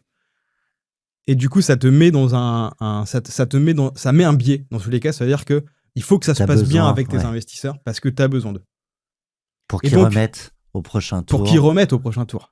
Et donc, en fait, ça te met dans une relation avec ces personnes-là qui, de toute façon, n'est pas forcément saine parce que tu as plus besoin d'eux à ce moment-là que l'inverse. Parce que sinon, toi, ta boîte, ce que tu as fait depuis 6 ans, ça peut s'arrêter. Et si, à un moment donné, tu fais rentrer des VC et qu'il y a un tour de table et ces investisseurs-là remettent pas, il n'y a aucune chance que tu relèves. C'est quasiment impossible. S'ils ne remettent pas même un minimum ou à prorata de leur part ou autre. Donc, tu as besoin quand même d'être dans une bonne relation. Et ça te met dans une relation qui n'est pas forcément, je dirais, d'égal à égal, en fait, en réalité. Donc oui, tu te dis, oui, je suis plus ou moins chez moi, mais dans les faits, je suis chez moi tant que ça se passe bien. Oui, non, mais quand je disais t'es chez toi, ça veut pas dire je suis chez moi, je vous emmerde, quoi. Ça veut dire ils doivent pas non plus eux chercher à t'imposer leur façon de faire, tu vois, parce que si c'est un fonds majo, c'est son rôle. En fait, t'es plus le boss et tu travailles pour eux. Si comme tu l'as dit très justement tout à l'heure, t'as posé la question à un moment donné à la personne en question, pourquoi t'as investi chez moi? À un moment donné, si t'es un fonds que t'as investi chez toi, même si ça tangue, il t'a choisi parce que justement t'étais le bon gars quand ça tangue. Et si tout de suite il essaye de t'expliquer comment faut faire à ta place, etc. Il est sûrement pas. Je connais pas les motivations. En tout cas, ce qui est sûr, c'est que ça a amené à le fait que je décide à un moment donné, moi, de proposer une situation dans l'intérêt de la boîte, et ça a amené, quand je suis revenu, à cette décision de me dire, ok, on vend en fait, parce que je vois pas. Pourquoi continuer dans ces conditions, en fait? Pause. On est à ce board. C'est pas une vraie pause. C'était une pause pour reprendre la main. Je pense qu'on avait la même question. On y est. Donc, on est à ce board. Ouais. Tu annonces, on va envisager très sérieusement de vendre la boîte. Réaction. La réaction est pas très positive. Ça a commencé par... non, déjà pour commencer. Et ensuite, la seconde réaction, ça a été, de toute façon, t'as aucune chance de vendre la boîte à cause de la valo, et si tu vends, tu gagneras pas d'argent. Alors là, d'un coup, on pense à tes intérêts, par contre. Non, je sais pas, ouais. Pardon, c'est un argument. Et au final, du coup... Et à la fin, le board, c'était trouve-nous plutôt une autre solution. Donc, on retrouve quelqu'un d'autre ou autre, quoi. Donc, je sors de ce board comme ça. Je me dis, ok, on est toujours au même stade. Et à ce moment-là, en fait, je parle pour la première fois de ma situation avec un entrepreneur qui... et là, on va parler d'un sujet qui est un peu technique, mais qui est super important. Qui me dit, mais tu sais que tu peux te faire aider pour faire passer la décision. Et tu peux mettre ta boîte en conciliation. Ah, ça a coupé. Je Non, croyais. non. Ok, d'accord. Non. Et donc la De temps en conciliation. temps, je me Ok, mets des ok. marqueurs Ah, ok, si on ok. veut faire un extract. D'accord. Et la conciliation, c'est quoi? C'est la ça veut pas dire, je vais le désacraliser direct, ça veut pas dire qu'on est en liquidation, Ouais. en cessation des paiements ou autre, c'est le fait de se faire aider par un mandataire ad hoc qui va venir du coup m'aider dans l'intérêt de l'entreprise à faire ce qu'il y a de mieux pour la boîte. Et pourquoi j'ai fait ça? Parce que j'avais l'impression que tout ce que je pouvais dire ne satisfaisait jamais du coup ce membre de board qui prenait le pas sur l'ensemble des membres du board. Et je me suis dit, si c'est quelqu'un de tiers qui vient et qui m'aide, ça va le faire. Et donc, Ce mandataire, justement, si on est un peu technique, dans la direction, la conduction des affaires de la boîte, va prendre le pas non. sur le board? Alors déjà, il y a une première étape. La première étape, c'est qu'il faut aller au tribunal. Ouais, de commerce. Pour expliquer le directeur du tribunal, j'ai plus le nom, Le président. le président Ouais. voilà, du tribunal, que il faut que l'État nous aide, quoi. On est une boîte privée, quand même. Ouais. Donc là, là, pour le coup, c'est pas fun du tout. Hein. Ça prend 4-5 heures. Faut tout expliquer. Je l'ai presque vécu comme... ouais, c'était un tribunal, quoi. C'est un tribunal, d'ailleurs. Bon, on ressort de là, c'est OK. Donc là, je trouve... du coup, l'ami en question me met en contact avec un mandataire. Et là, honnêtement, ça allait super vite. On a fait tout de suite un board. Donc le mandataire est là. Le mandataire est là. Et là, il explique un peu à tout le monde que c'est dans l'intérêt... Enfin, en tout cas, qu'on a suffisamment de temps devant nous pour le faire, que c'est dans l'intérêt de la boîte, et que en gros, ce qu'il explique, c'est un peu les responsabilités en tant que board member que ça peut avoir, d'éviter de ne pas mettre en place cette situation. Bref, en l'espace de 20 minutes... Même juridiquement, pour les membres du board, Ils ont pas dû kiffer, là. Ils ont pas kiffé du tout. Ils ont pas kiffé du tout. Et concrètement, tu vois, la personne en question, ici, a carrément coupé sa cam. Donc, à un moment donné, le mandataire lui a dit remets ta cam. Bref.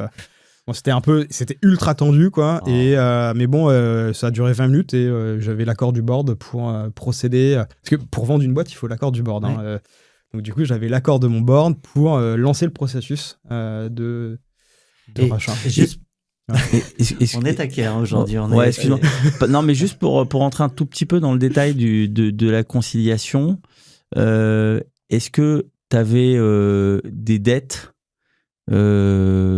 qui devaient, que tu devais rembourser et sur lesquelles tu as pu jouer effectivement pour rentrer en conciliation et pour dire voilà, il va y avoir un sujet, il va y avoir un problème? Alors, oui, il y avait des dettes qui étaient remboursées tous les mois, en fait, D'accord. BPI, etc.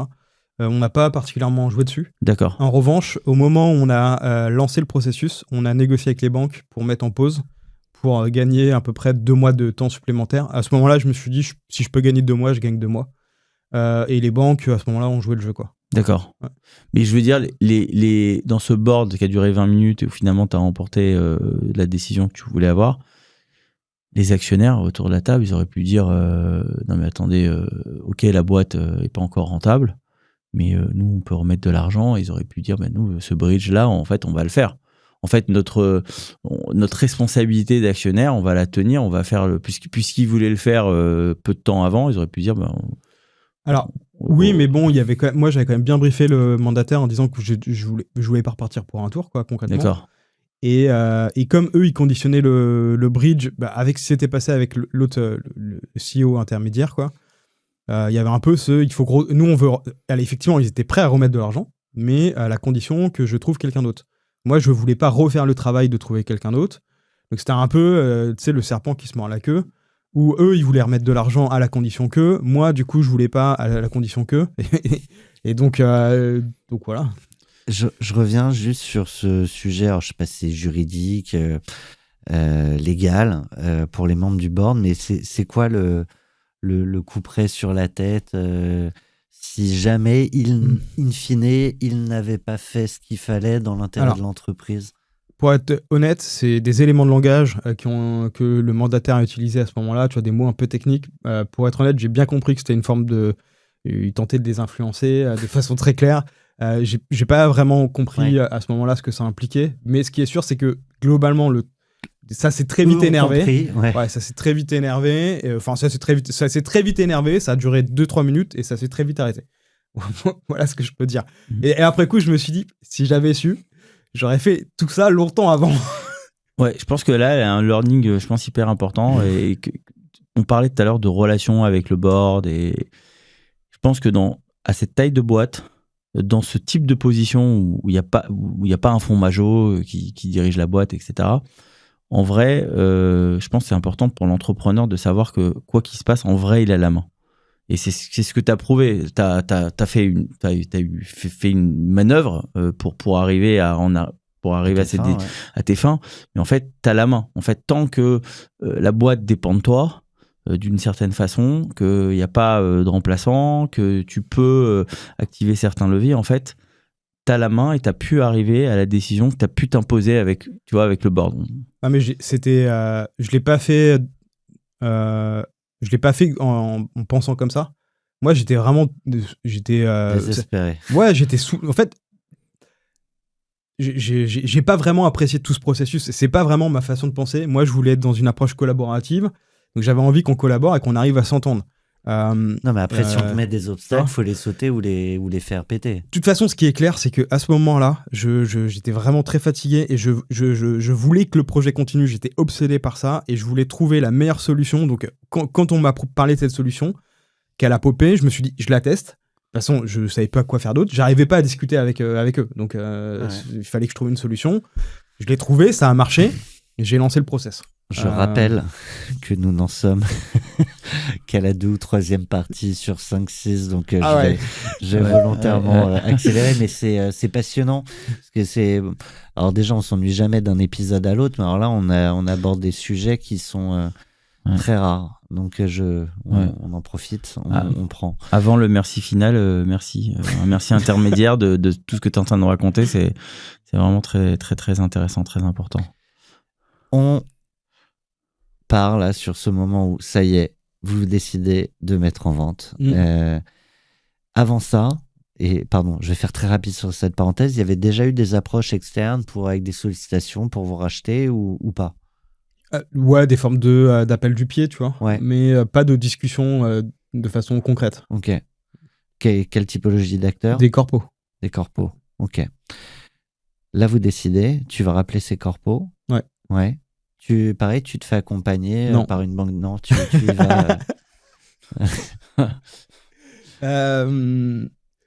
Je sais pas, des fois, c'est trop marrant quand j'y pense que des fois, j'ai l'impression que à ce moment-là, j'avais toujours pas compris que mon ego continuait à me jouer des tours, tu vois. Et après, ça c'est pendant le vélo. Non, pour le coup, la fin a été ok, mais non, à ce moment-là, je sais pas, genre, En fait, ce qui s'est passé, c'est que tout le monde était tellement convaincu qu'on n'allait pas réussir. Que négocier pour prendre une banque d'affaires, c'était encore un... Non, mais en fait, je voulais me prouver à moi-même, je voulais prouver que c'était possible, peu importe le montant qui allait sortir à la fin, c'était possible en fait. Et donc en fait, moi je suis un compétiteur, je suis un ancien sportif de haut niveau, donc pour moi c'était j'étais convaincu que je pouvais, que j'allais réussir.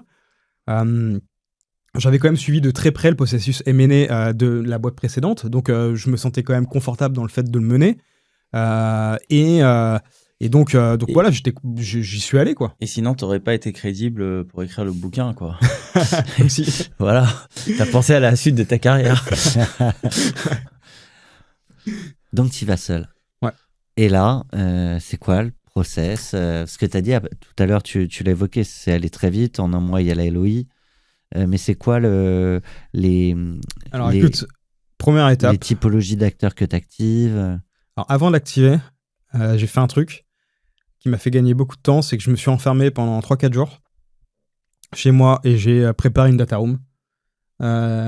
J'ai structuré une data room, j'ai récupéré tous les documents qu'il fallait, donc j'interrogeais les différentes people dont j'avais besoin pour regrouper ma data room. Eux, ils comprennent pourquoi tu le fais? Non. Non, ok. Mais je le dis pas, oui. Enfin, sauf mes associés. Bien sûr. Pause. Tes associés, dans toutes ces discussions-là, ça tangue aussi un peu entre vous. Ouais. Non, mais ça se comprend, tu vois. Ouais, c'est pas simple. Non, c'est Ouais, c'est tendu forcément. Mais bon, j'avais le lead de par la répartition du capital historique et de par le fait que s'était inscrit une forme de relation entre nous quasi hiérarchique, quoi.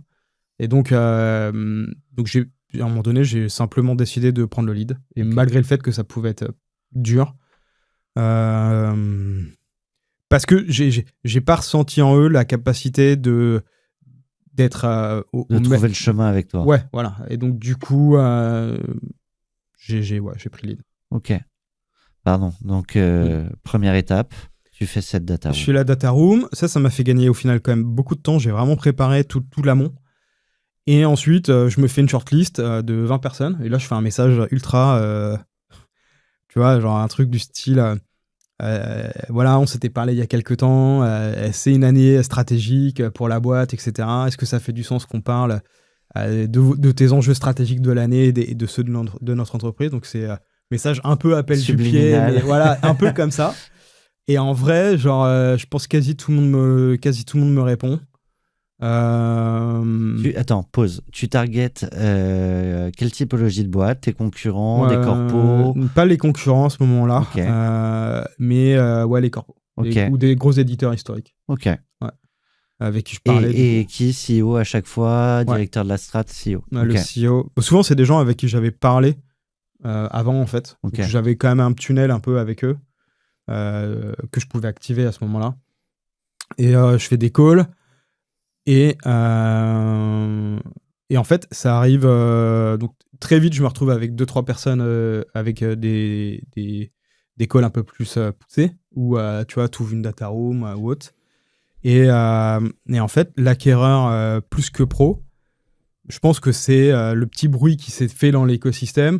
J'ai un appel, en fait. Tu les avais pas sollicités au départ? Non, je les avais même pas spotés, quoi. Ok. Et du coup, j'ai un appel, je prends l'appel et après, ça s'est fait très, très, très, très vite. On peut raconter? Ben ouais, j'ai fait premier... On est là pour ça. Hein. Premier call. Et assez vite, je parle ensuite avec le CEO. Premier call, c'est pas le CEO? Non, c'est un banquier d'affaires. Ok. Parce qu'en fait, eux, ils avaient fait un LBO. Ouais. Pour racheter des boîtes. Et donc, du coup, ils spottaient plein de boîtes à racheter. C'est clair. Pour offrir une suite de logiciels aux artisans, TPE, etc. Donc, eux, ils étaient sur l'avis client. Et donc, ils cherchaient d'autres features, quelque part. Oui, donc l'info, c'est la banque d'affaires qu'il a eue. Et, ok. Exactement. Et donc, du coup, très vite, ensuite, je parle avec le CEO, son associé. Première rencontre, ça se passe comment? Ça se passe... J'ai un biais parce que du coup, je pense plus à la fin. Mais ça se passe bien, je pense. Non, vraiment, honnêtement, tu vois, sur le coup, ça fit. C'est pas ça que tu cherches. Non, ouais, je cherche pas si ça fit. Ouais. En fait, ce qui m'intéressait, c'était de bien comprendre le projet et l'envie, en fait, de l'acquéreur, ce qu'il avait vraiment en tête avec l'entreprise. Et ça m'a séduit. Ouais. Ce qui m'a séduit, c'est qu'il y avait une ambition, je vais pas rentrer dans les détails, mais assez technologique que j'avais envie de faire depuis longtemps et que l'acquéreur avait envie de faire. Et ça, du coup, ça me séduisait aussi de me dire, du coup, ça peut me permettre de faire la... Tu vois, je me voyais bien faire 12 mois et de faire la fin, de lancer ce truc. Tu vois. Pour le côté créatif qui me manquait. Ouais. Donc ça m'excitait pas mal. LOI au bout d'un mois. Ouais, peut-être même un peu avant. Il y a eu une première LOI assez rapide. Et en fait, comme j'avais tout préparé, ce qui s'est passé, c'est que je pense que les instructions, les audits ont été quand même assez rapides. Parce qu'il y avait très peu d'aller-retour sur il manque ci, il manque ça. J'avais quand même bien préparé le truc. Je m'étais vraiment... j'avais bien anticipé. Et puis ensuite, très vite, une seconde LOI discountée. Forcément, sans surprise. Puis ensuite, ça part, quoi. Pourquoi une seconde LOI discountée? Alors, pourquoi ils ont discounté la LOI? Je me souviens plus des termes. Technique d'achat. Tu mets le pied dedans avec un truc qui fait plaisir. Puis après, tu analyses les informations. Et tu expliques pourquoi tu baisses. Et tu dis que tu trouves quelque chose qui fait que finalement, c'est moins cher que ce que tu pensais. Mais à ce moment-là, je me souviens plus de la version, mais Ouais. c'est vraiment cette approche-là. Bon, de toute façon, je m'y attendais, donc j'ai pas été surpris le fait que j'avais déjà prévenu mes associés que la V1 serait pas la V2, donc bon.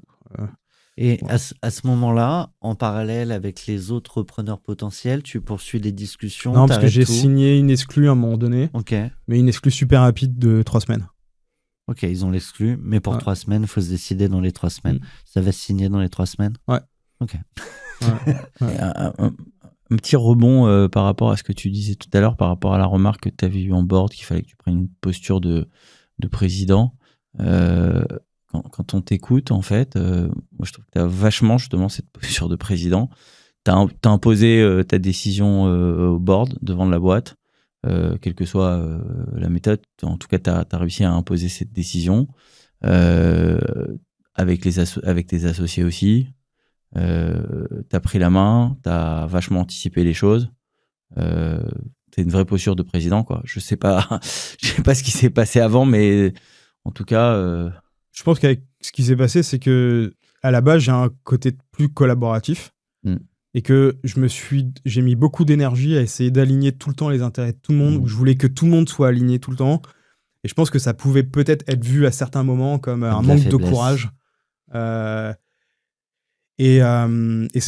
Franchement, j'ai mis un cap à un moment donné à me dire, ok, bon, de toute façon, il y a rien de pire que de pas décider. Donc du coup, puis après, j'étais un peu plus dur justement. t'es passé en mode survie, quoi. Ouais. Mais j'ai pas pris de plaisir à ça. J'aurais préféré C'est que ce difficile soit. de vrai Ouais. contre ces tendances Ouais. plus naturelles. Hein. J'aurais préféré que ce soit partagé et collaboratif. Oui, Voilà. mais est-ce que au final, tu vois, c'est pas un learning sur soi-même, en fait, de se dire qu'à un moment donné, quand on te met vraiment, en fait, c'est vraiment quand t'es face au mur que à un moment donné, bah, tu te mets à agir de façon assez mode survie, assez ferme, assez forte, je sais pas. Bah, oui, peut-être, mais ça reste dommage, je trouve. Parce que, tu vois, tu le disais tout à l'heure, logiquement, quand tu fais rentrer un minot, c'est une aventure. On est censé œuvrer tous de façon conjointe pour la réussite, la création de valeur, etc. Donc, peu importe la place qu'on ait dans une boîte, que tu sois actionnaire minoritaire, salarié, CEO, on est tous là pour créer de la valeur et développer l'entreprise. Tu vois ? C'est pas parce que tu as plus de parts ou moins de parts que tu as plus. Non, on est tous, on est tous censés avoir cette envie conjointe.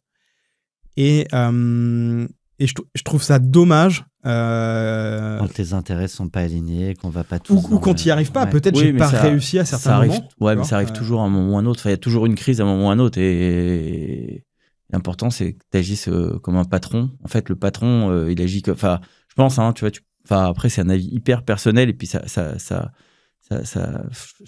parle un peu de moi d'une certaine façon.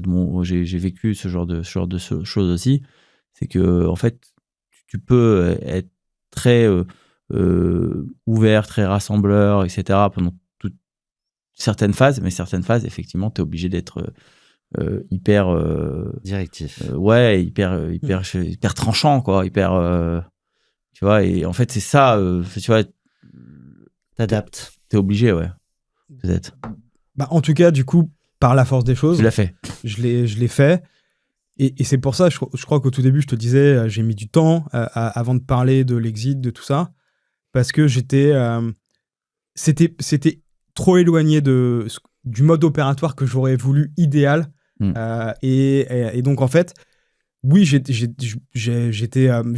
pas content, j'étais plus soulagé que la fin se termine comme ça, mais j'y ai pas pris de plaisir. On Claire. poursuit. Tu as évoqué des négos. Pas simple, mais c'est jamais simple. De toute façon, des négos de session de boîte. Quelles sont les grandes étapes, les grands sujets sur lesquels ça a frotté un peu, sur lesquels il a fallu se bagarrer dans le bon sens du terme? Bah, il y en a 3, hein. La Valo, la GAP, la garantie d'actifs passifs, et Management Package pour les founders. Pour les mois qui allaient suivre. Ouais, c'est ça. Ok. On rentre dans le détail? On peut. Bah, après, la Valo, à un moment donné, très vite, elle était fixée, de toute façon. Donc, on a tenté de... tu t'essaies de discuter un peu, mais c'est compliqué. La gap, là où ça a été difficile dans les échanges, c'est que... Je reste sur la valo 2 secondes. On parlait des liquides pref tout à l'heure. ouais, c'est pour ça que ça a été compliqué. Ouais.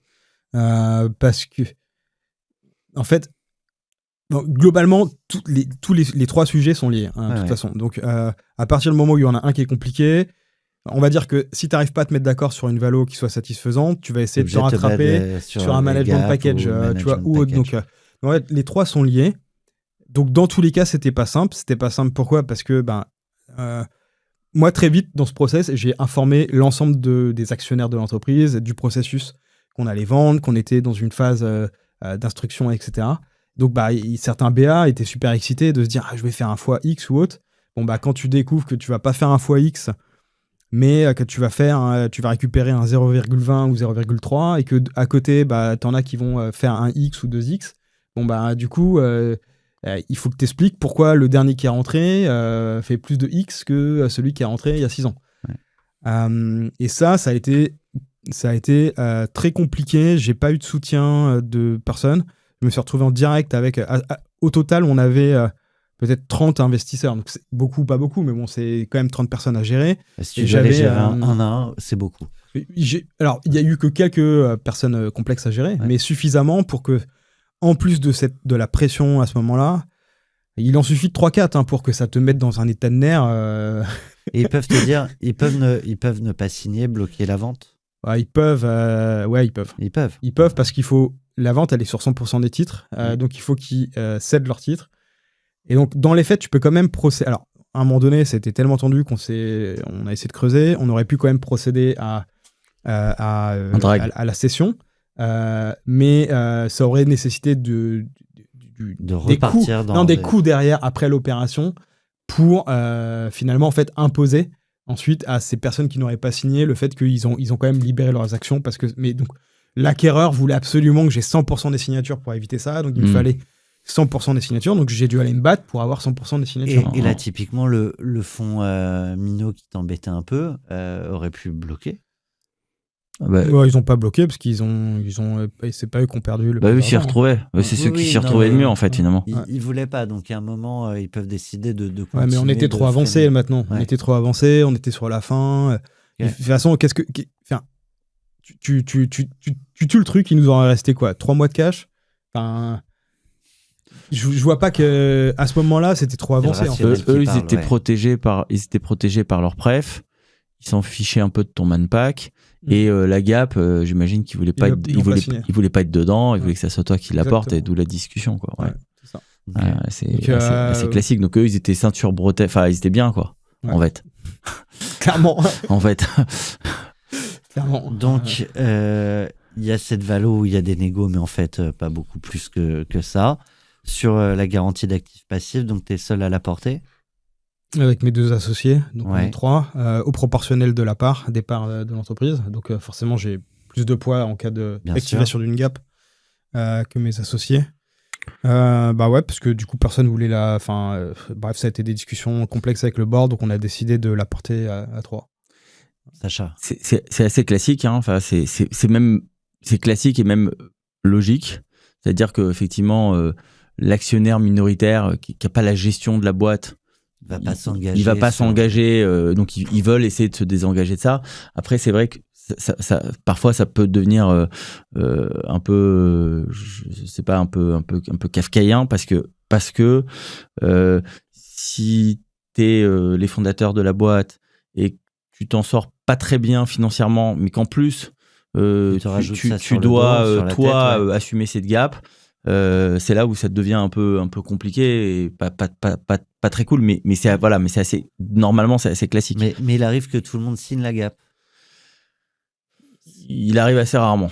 Ouais. Il arrive assez rarement, mais en tout cas, faut essayer de trouver des solutions pour que tout le monde s'y retrouve quand même un petit peu, quoi. Enfin, moi, c'est... La gap, on peut se projeter sur peu importe la valeur, mais sauf si tu la partages. 20% du montant. 20%. Du montant de la 20% uniquement de la valeur de cession des titres. De l'ensemble des titres. Ouais. Oui, mais ok. Et c'est là où, en fait, où je trouve où tu vois aussi à un moment donné la capacité de l'entrepreneur à prendre ses risques. Finalement, où Pour tu tout signes le ta monde, gap ouais. parce que finalement, bah, tu te dis bon, il y a toujours un risque, hein. Et tu te dis ma boîte, je la connais, je sais ce que j'ai fait. Mais tu as toujours un risque. Tu peux toujours avoir un ancien salarié qui t'attaque au prud'homme, j'en sais rien. Tu peux préempter les risques, tu vois, en les partageant en phase amont, et donc du coup, ça se soustrait du coup à la gap. Et tous les points sur lesquels tu pourrais avoir un risque, tu préviens l'acquéreur. À partir du moment où tu as prévenu, t'es pas attaquable. Ok. Et c'est là où si tu dis pas un truc et qu'il y a un truc qui pop et que il arrive à démontrer que genre t'étais au courant ou autre, ben là ça peut être un sujet. Et ça s'active uniquement si l'acquéreur se retrouve dans une situation, par exemple, t'as un salarié qui pop, t'as pas prévenu, le salarié a fait un prud'homme, l'entreprise perd et elle se retourne du coup, par exemple, sur nous pour activer la Donc gap. 2 années après. Ouais, oui, 3 ans. ça peut prendre 3 ans en général. un temps, ça peut prendre un temps, voilà, un certain temps. Et uniquement sur des seuils aussi maximum, quoi. Pour chaque sujet. Ouais. Ok. Mais effectivement, l'idéal, c'est déclarer le maximum de choses. Exactement. Ouais. Surtout quand tu es dans une situation comme ça, c'est-à-dire comme Nicolas, où il a envie de passer à autre chose. Tu déclares le maximum de choses. Après, ça peut faire évoluer le prix encore. Il peut y Bah oui, avoir c'est ce que j'allais dire. Ça une fait négo. évoluer le prix. Ouais, ouais. Ça le fait baisser. Mais l'acquéreur, en fait, c'est exonératoire, en fait. Et l'acquéreur, il dit, bah, en fait, j'assume, j'entends, je vois, je évalue, j'assume. Mais du coup, ça passe dans son truc. Voilà. Et le manpack. Bah, le manpack, du coup, concrètement, c'est quoi? C'est Quel si salaire? si les founders restent, dans quelle mesure ils restent, ce qu'ils vont faire. Donc là, on essaye de négocier souvent un truc à trois tiroirs. Donc ça va être une partie de cash upfront, comme une prime de bienvenue. Ensuite, ton salaire. Et ensuite, l'équivalent d'un earn-out, qui est une prime à objectif atteint. Donc il y a un peu ces 3 tiroirs. Et le manpack, en fait, je me suis rendu compte que c'était un peu une discussion parallèle, en fait, aux discussions de valorisation, qui pouvaient avoir un impact concret sur la valorisation. Ce qui fait que ça te met dans une posture, quand tu négocies ton manpack, qui est pas simple parce que tu sais que tu réduis la valeur pour les actionnaires. Donc, et tu peux pas... À ce moment-là, tu peux pas être trop transparent. Ouais. Tu peux pas tout dire. Sinon, ça peut faire péter le deal, en fait. Donc, du coup, tu tentes de trouver un équilibre qui te semble faire pour l'ensemble des parties prenantes de façon objective avec toi-même, en disant j'ai pas l'impression d'avoir non plus trop impacté ce qu'il aurait fallu ou autre. Mais bon, ça reste un truc dans tous les cas. Ça reste un truc quand c'est su par certains BA qui peuvent être rageux, quoi. Mais ouais. Bon, bah, c'est... Non, mais qu'est-ce que je peux dire à ça? C'est pas simple, mais c'est vrai. Non, mais ce qui est intéressant, c'est que quand t'en parles là, tu cherches encore à ce moment-là à trouver l'équilibre parfait, à pas toi te surgaver derrière à leur détriment. Très honnêtement, ouais. Tu vois, et pour mes associés aussi, pour être honnête. Et en sachant que à un moment, encore plus quand t'es en bataille permanente, tu pourrais dire les gars. J'en ai rien à faire. Moi, je l'ai pas fait, voilà. et j'ai même négocié du coup le manpack de mes cofondateurs. Toujours dans le sens de la boîte, quoi, pour que ça continue. Ouais. Quoi. Et clairement, et on parlera après de la fin. Et concrètement, moi, je suis pas resté. Et j'ai eu 0% de mon manpack qui a été versé. Ah, ok. Okay. Parce que c'est maintenant. Ah, ok. C'est maintenant. On part avec Renaud. C'est pas l'homme qui prend la mer, c'est la mer qui prend l'homme. Ta-ta-ta. Moi la mer, elle m'a pris, je me souviens, un mordi. J'ai troqué mes Santiago et mon cuir un peu zone contre une paire de Dockside et un vieux ciré jaune. J'ai déserté les crasses qui me disaient sois prudent. La mer c'est dégueulasse, les poissons baissent dedans. Dès que le vent soufflera, je repartira. Dès que les vents tourneront, nous en allerons.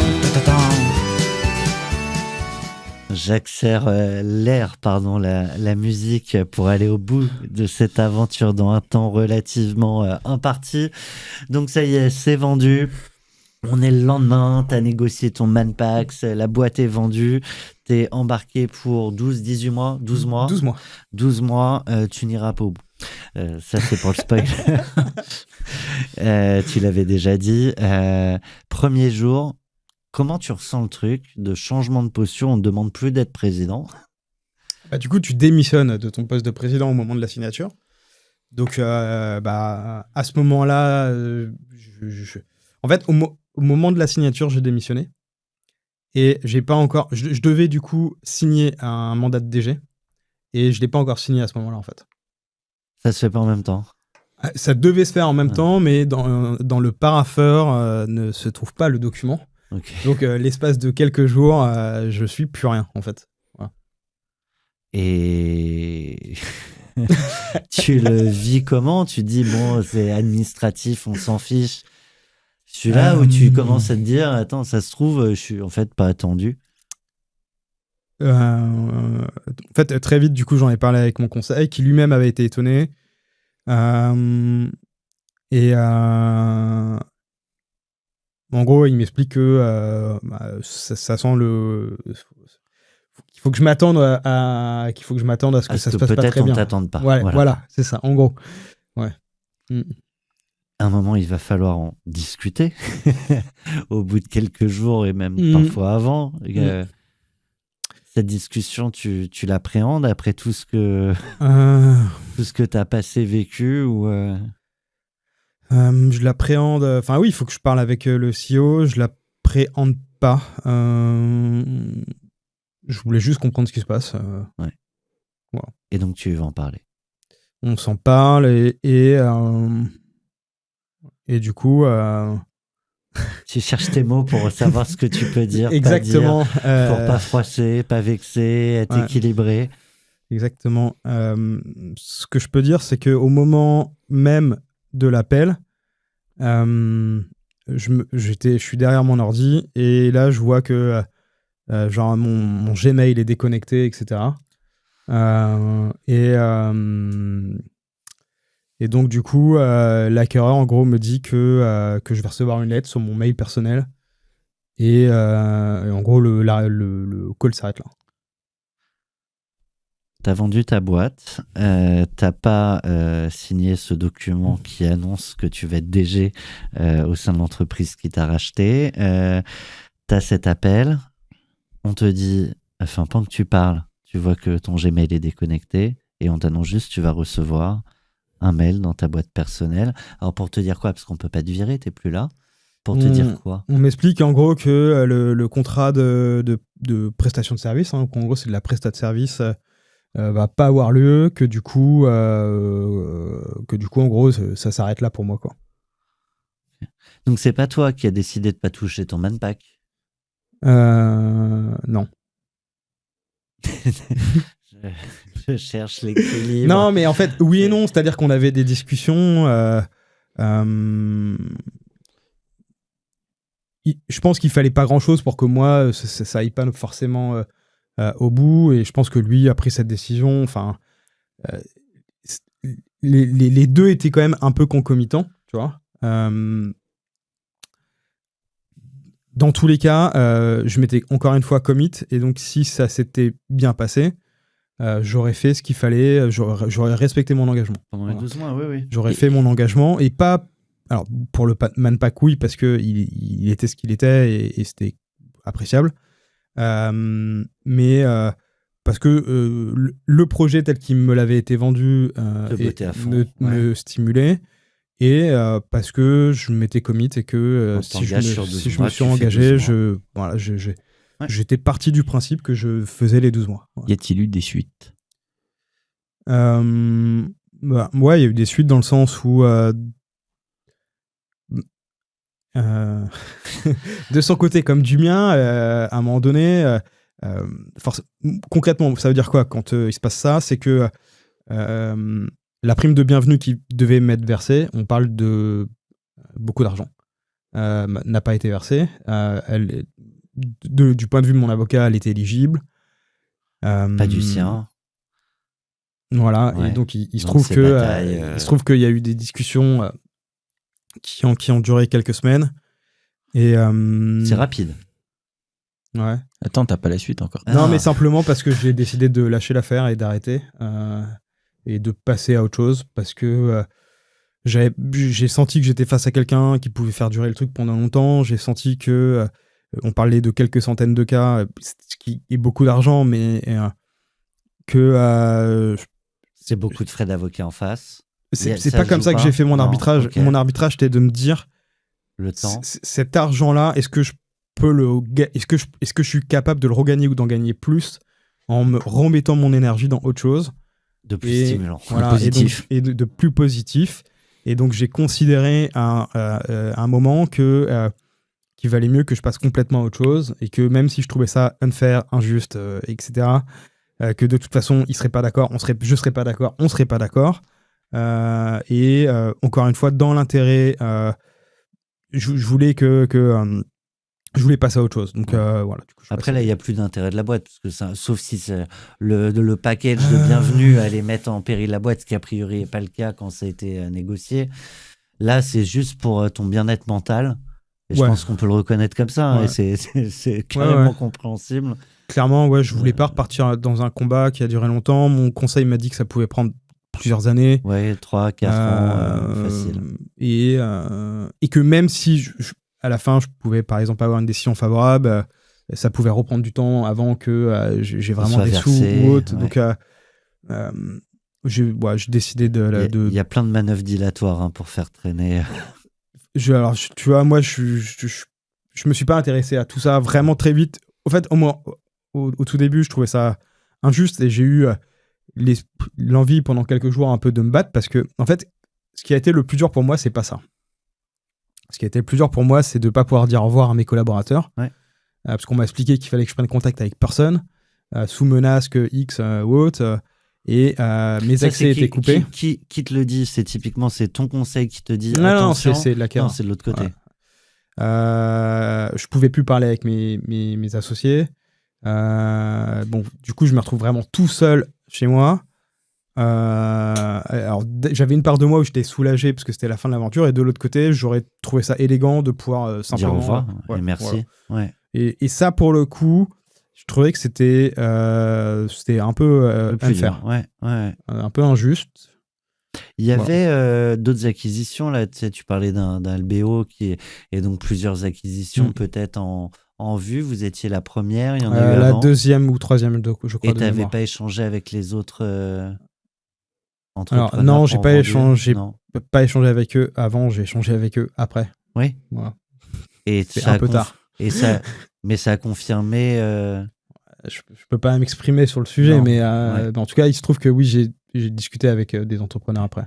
Donc peut-être là 2 leçons qu'on peut prendre juste de ce passage. C'est quand tu démissionnes, si tu as un truc à signer pour arriver, fais-le en même temps. Ouais, clairement, quoi. Voilà. Et la deuxième, c'est quand tu as d'autres acquisitions Tu fais tes due dans deal. une boîte. Tu fais tes propres Voilà, due deal. prends le temps d'échanger avec les entrepreneurs. Si ça s'est pas bien passé, tu peux aussi accepter quand même de faire le deal en ayant juste en tête le fait que ça s'est pas bien passé pour d'autres. Exactement. Je pense que. Et puis mes associés sont restés. Hein. Ouais. Ils sont restés. Alors, une est restée plus de 12 mois, et je crois que l'autre, tu vois, et l'autre associé est toujours là-bas, et ça fait maintenant 2 ans ou 3 ans même. Hein. Donc, bon. Tu vois. Donc, en tout cas, ça va nous faire gagner beaucoup de temps sur cette phase-là, parce que, en fait, c'est fini. Donc, je propose de passer à la phase d'après. La vie d'après. Vas-tu gagner des centaines de millions d'euros en autant de temps et avec une énergie beaucoup plus positive? Et ben, on en parle. Et on va pas parler que... Je sais pas pourquoi je parle de montant, mais on parle avec Monsieur Probs Waves.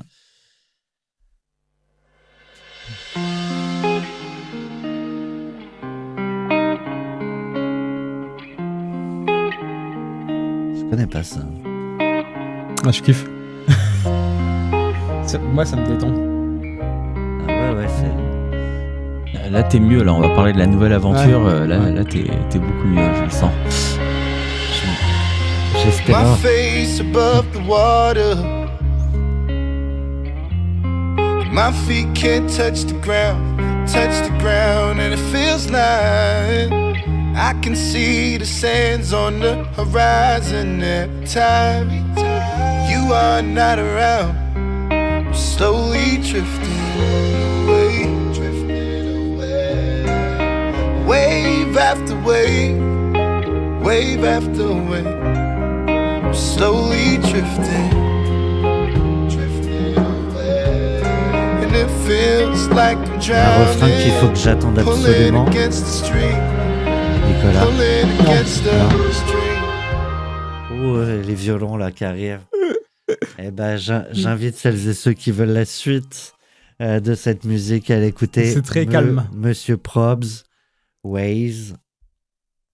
Je m'attendais à un son de Viking là, pour celle-là, avec Ragnar qui sort la hache.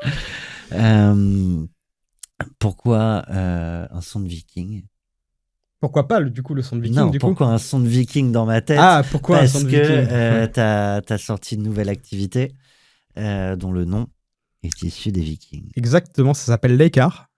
Et l'Eikar, ça veut dire du coup les sports en viking. Voilà. Et on en parlait en off. Pourquoi ce nom? Parce que j'adore la série Viking en fait. Je cherchais un nom en un seul mot. Parce que la particularité de toutes mes boîtes, c'était tout le temps un seul mot. Et j'ai toujours cherché à avoir un mot un peu fancy, une histoire à raconter. Pas forcément un mot qui décrit, tu vois, que le nom de ta marque soit le descriptif de ce que tu fais. Et donc, Voilà. c'était le sport et finalement, tu fais des maisons de bois. Non. Parenthèse rapide avant de parler de l'Eikar. Tu pars en vélo au Portugal et tu pédales et tu pédales et tu pédales et on voit que ça a mouliné, germé pour arriver à une nouvelle aventure. Ouais, alors je dirais en fait, il y a eu une succession de 12 mois qui a été où je me suis quand même un peu cherché. Donc pendant 12 mois, refaire du sport. Je me suis posé la question de ok, c'est quoi la prochaine étape? Qu'est-ce que je vais faire? Bon, très vite, je savais quand même que j'allais réentreprendre quand même. Je me suis pas du tout dit, comme parfois des entrepreneurs se disent, allez, je vais faire genre 1 an ou 2 dans un grand groupe, je me mets un peu à la cool. Moi, je savais que j'avais pas du tout envie de ça. J'avais envie de retrouver l'énergie de la création. Moi, c'est ça que j'aime dans l'entrepreneuriat, c'est la créativité. T'as pas eu ce souffle du vide, tu vois, j'ai pas là le projet. Ah si. Ouais.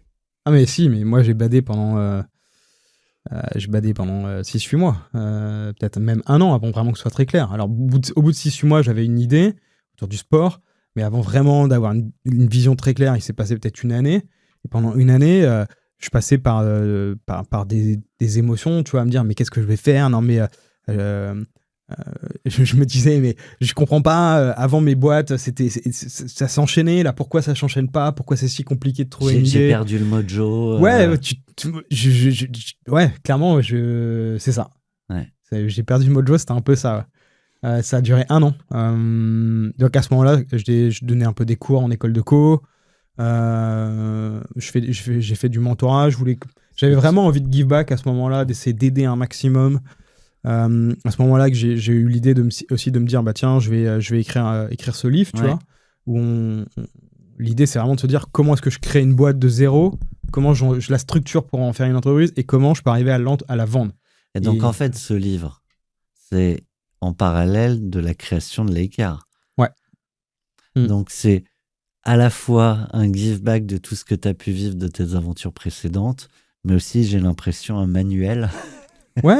à appliquer au quotidien dans l'aventure que tu es toi-même en train de vivre aujourd'hui. Alors oui, mais par exemple, c'est vraiment un livre où je parle beaucoup de méthodes de travail, que ce soit sur les personas, les OKR, les trucs. Moi, j'ai toujours été très rationnel assez vite dans me dire, ok, comment je fais mon étude de marché, comment je définis mon persona, comment je définis mon prix, comment je vends. Je me suis toujours posé beaucoup de questions et j'ai toujours été de nature à documenter. Je me suis jamais vu comme un littéraire, mais j'avais Notion, je documentais.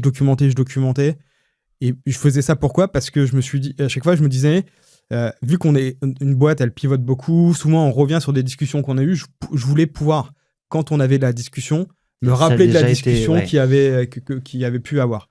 Et donc en fait, c'est comme ça en fait que j'ai structuré ce livre, et effectivement, je l'ai fait concomitamment à ce qu'on fait chez l'Eikar. Et l'Eikar, en fait, l'idée de base, c'était de te dire, ok, Moi, je suis passionné de sport depuis toujours. T'es passionné de beaucoup de choses.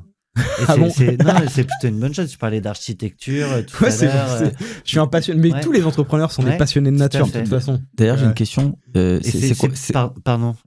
Mais juste pour finir là-dessus, c'est plus facile de rebondir quand tu as des passions.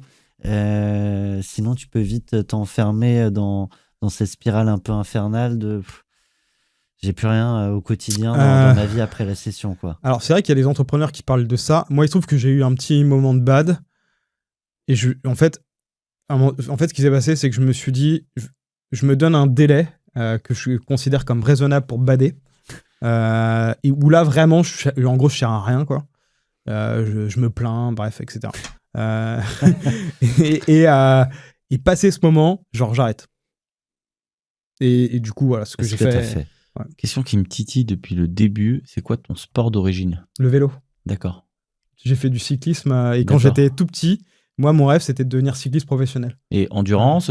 Ouais, comme les mecs du Tour de France. D'accord. Tout ça, quoi. Ah Ouais, oui, d'accord, ouais. ok. Et j'ai commencé tout petit à 4-5 ans. Et à 16 ans, j'ai arrêté l'école. De 16 ans à 20 ans, j'ai fait du sport de haut niveau. Donc j'ai tout fait pour essayer de passer pro. J'ai pas réussi. Et du coup, je suis retourné à l'école. Et puis ensuite, j'ai passé mon bac en candidat libre. J'ai fait une prépa, intégré une école de commerce. Puis après, parcours traditionnel, Wow. entrepreneuriat, etc. Mais j'ai toujours fait... même quand j'étais, tu vois, CEO de Sohan, je faisais encore peut-être 14-15 heures de sport par semaine. Ah oui. J'ai fait 2 Ironman pendant le moment où j'étais CEO de Sohan. Le sport, c'était un exutoire pour moi. C'est ma façon de me sentir zen. Donc, je suis très, très sportif. Ouais, c'est une drogue, en fait, le sport. Une bonne drogue. Rapidement sur l'écart, donc le sport, pour faire quoi? En fait, l'idée, c'était que je voulais faire un truc dans le sport. Je ne savais pas quoi. Mais je savais que à ce moment-là, j'avais quasi 40. Je me suis dit, je veux faire un truc passion. Je veux faire un truc qui m'excite vraiment. Tu vois, je voulais entreprendre dans un truc vraiment qui me passionne. Donc, je savais le sport. Donc, en gros, comme je ne savais pas quoi faire, je me suis dit, on va faire simple. Je me suis dit, déjà, il faut que je fasse un truc avec mes skills. Donc, je vais relever de l'argent. Parce que ça m'avait pas... D'abord. ça m'avait pas servi, si tu vois, tout ça. Non, je dis ça en déconnant, mais en gros, je relève de l'argent. Le mec a toujours pas compris, tu vois. L'ego qui revient, mais qui... Vous prendrez bien des liquides prêts. C'est ça. donc non, je relève des sous avec pour vision de faire un espèce de mini club deal pour investir dans des boîtes que dans le sport. Donc là, je lève de l'argent, quelques millions auprès d'amis, etc. Et donc là, on commence à déployer de l'argent en minoritaire dans des boîtes dans le sport, avec une vision qui est de consolider un portefeuille sport wellness, avec une grosse... On prend systématiquement une place au board, très end zone. On a un programme d'accélération où on accélère les boîtes, on essaie vraiment d'être proche d'eux. On fait ça pendant 1 an et en fait, je me rends compte que je m'ennuie en fait à faire ça, que j'ai de nouveau envie de réopérer en fait. Et en gros, je me retrouve à être dans une session d'un actif dans le monde du sport, dans le sport événementiel, et qui me permet de découvrir un peu plus en fait une autre verticale, plus B2B du sport ou autre. Je me rends compte en fait que l'industrie du sport est très morcelée, fragmentée. Mais en réalité, elle est très représentative de l'entrepreneuriat français, même européen. C'est plein de petites boîtes qui font entre 600, 800, 1 million d'euros jusqu'à 3 millions. Là, tu as un peu un cap. Ça, c'est une grosse partie des boîtes qui sont entre 1 et 3. Des niveaux de croissance peut-être à 5%, 6% par an, parfois rentables. Et ça, il y en a plein. Et après, tu as des très gros acteurs, des acteurs qui font plusieurs centaines de millions d'euros de revenus ou des milliards. Mais tu as très peu d'acteurs entre. Je me rends compte que le monde du sport, il a été très peu build-upé. Donc très peu d'acteurs qui ont développé une stratégie sous la forme d'un build-up. Avec mes associés, j'ai un de mes associés qui est un ancien banquier d'affaires. On avait quand même développé beaucoup de skills autour des levées, de la gouvernance, de l'acquisition, du M&A, etc. On se dit, mais en fait, on va s'intéresser à racheter des boîtes dans cet écosystème pour consolider un groupe de taille intermédiaire. Alors là, tu avais ton club deal, tu avais investi dans des boîtes de sport en minoritaire. Tu te dis quoi? Je pars de ces investissements-là pour voir ce que je peux faire ou je crée quelque chose à côté avec une stratégie? Ok. On recrée à côté. On recrée à côté. Alors c'est une autre boîte, mais tout est dans le même nom Leicar, en gros, Ouais. pour faire simple. Et là, en gros, on définit notre thèse, donc on s'intéresse, nous, au mouvement de manière générale. Ce qui nous passionne, c'est au-delà du sport, c'est le fait que l'humain soit en bonne santé, parce qu'on est de plus en plus nombreux sur Terre, que les gens vivent de plus en plus longtemps. En revanche, tu as un délai qu'on considère en Europe entre 15 et 20 ans, qui est entre le moment où ta santé se dégrade et le moment où tu meurs. Et en gros, tu as un vrai enjeu qui est de vivre en bonne santé le plus longtemps possible. Le sport est contributif, au même titre que l'alimentation, l'hydratation, le sommeil, enfin tout plein de choses. Nous, ce qui nous intéresse, ça va vraiment être de s'intéresser à des boîtes qui, d'une manière ou d'une autre, remettent l'humain en mouvement, des boîtes rentables, de les racheter et de faire émerger un groupe de taille intermédiaire, 30 millions, 40 millions. Là, vous avez en rachetant des commencé. boîtes. Ouais. Ok, bon, on s'arrête là. On a C'est quoi les premières on a acquisitions deux entreprises qui sont en rédaction de SPA, donc on est Ouais. globalement sur la phase juridique finale. Donc, que tu ne peux pas annoncer. Exactement, je ne peux pas annoncer, mais on a bon espoir de pouvoir Je t'ai donné la finaliser. date de sortie ou pas de l'épisode? Non, tu m'as Si pas je te dit. dis que ça sort le 19 mai. Non. On n'en parle pas. Ok. Non. Ok. On peut parler juste du projet un peu plus précis ou pas? Que Ah, mettre là, les gens en mouvement? Les deux premières entreprises, en tout cas, vu que c'est large, on a dit qu'il fallait se verticaliser un petit peu. Ouais. En tout cas, d'identifier des zones de priorité, parce que sinon, c'est un peu trop global. Le premier niveau de priorité, on s'intéresse du coup tout ce qui va être dans le monde du tour opérateur sportif, pour faire simple. Et pourquoi cette première verticale? Parce qu'on a des paniers moyens qui sont assez élevés, des taux de marge qui sont quand même relativement confortables. Et donc ça, c'est plutôt intéressant. Écoute, on sera obligé de te faire revenir dans notre format. Enfin, on va peut-être pas attendre que tu revendes l'écart pour te faire revenir. Donc, je te propose qu'on te donne rendez-vous dans quelques mois, a priori dans 40 nuances de Next, plutôt que d'en planter. Ce serait souhaitable, mais c'est élégant de ta part, en tout cas, je te remercie. Mais en tout cas, vu la qualité du partage et la profondeur du partage, peu importe où on te recevra, on sera ravis de t'entendre. C'était un vrai plaisir de t'avoir avec nous, Nicolas. Merci à tous Merci les deux, beaucoup. trop sympa. C'est très inspirant. Merci beaucoup. On se quitte avec la musique sur laquelle, en fait, t'as pas fêté le deal. Stromae, alors on danse. Merci Nicolas et merci à vous tous, vous toutes qui nous suivez jusqu'aux dernières secondes de cet épisode.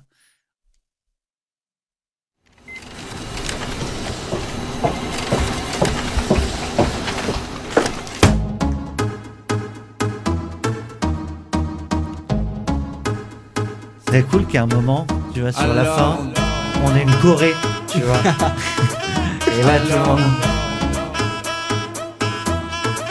Alors, qui dit études dit travail, qui dit taf te dit les thunes, qui dit argent dit dépenses, et qui dit crédit dit créance.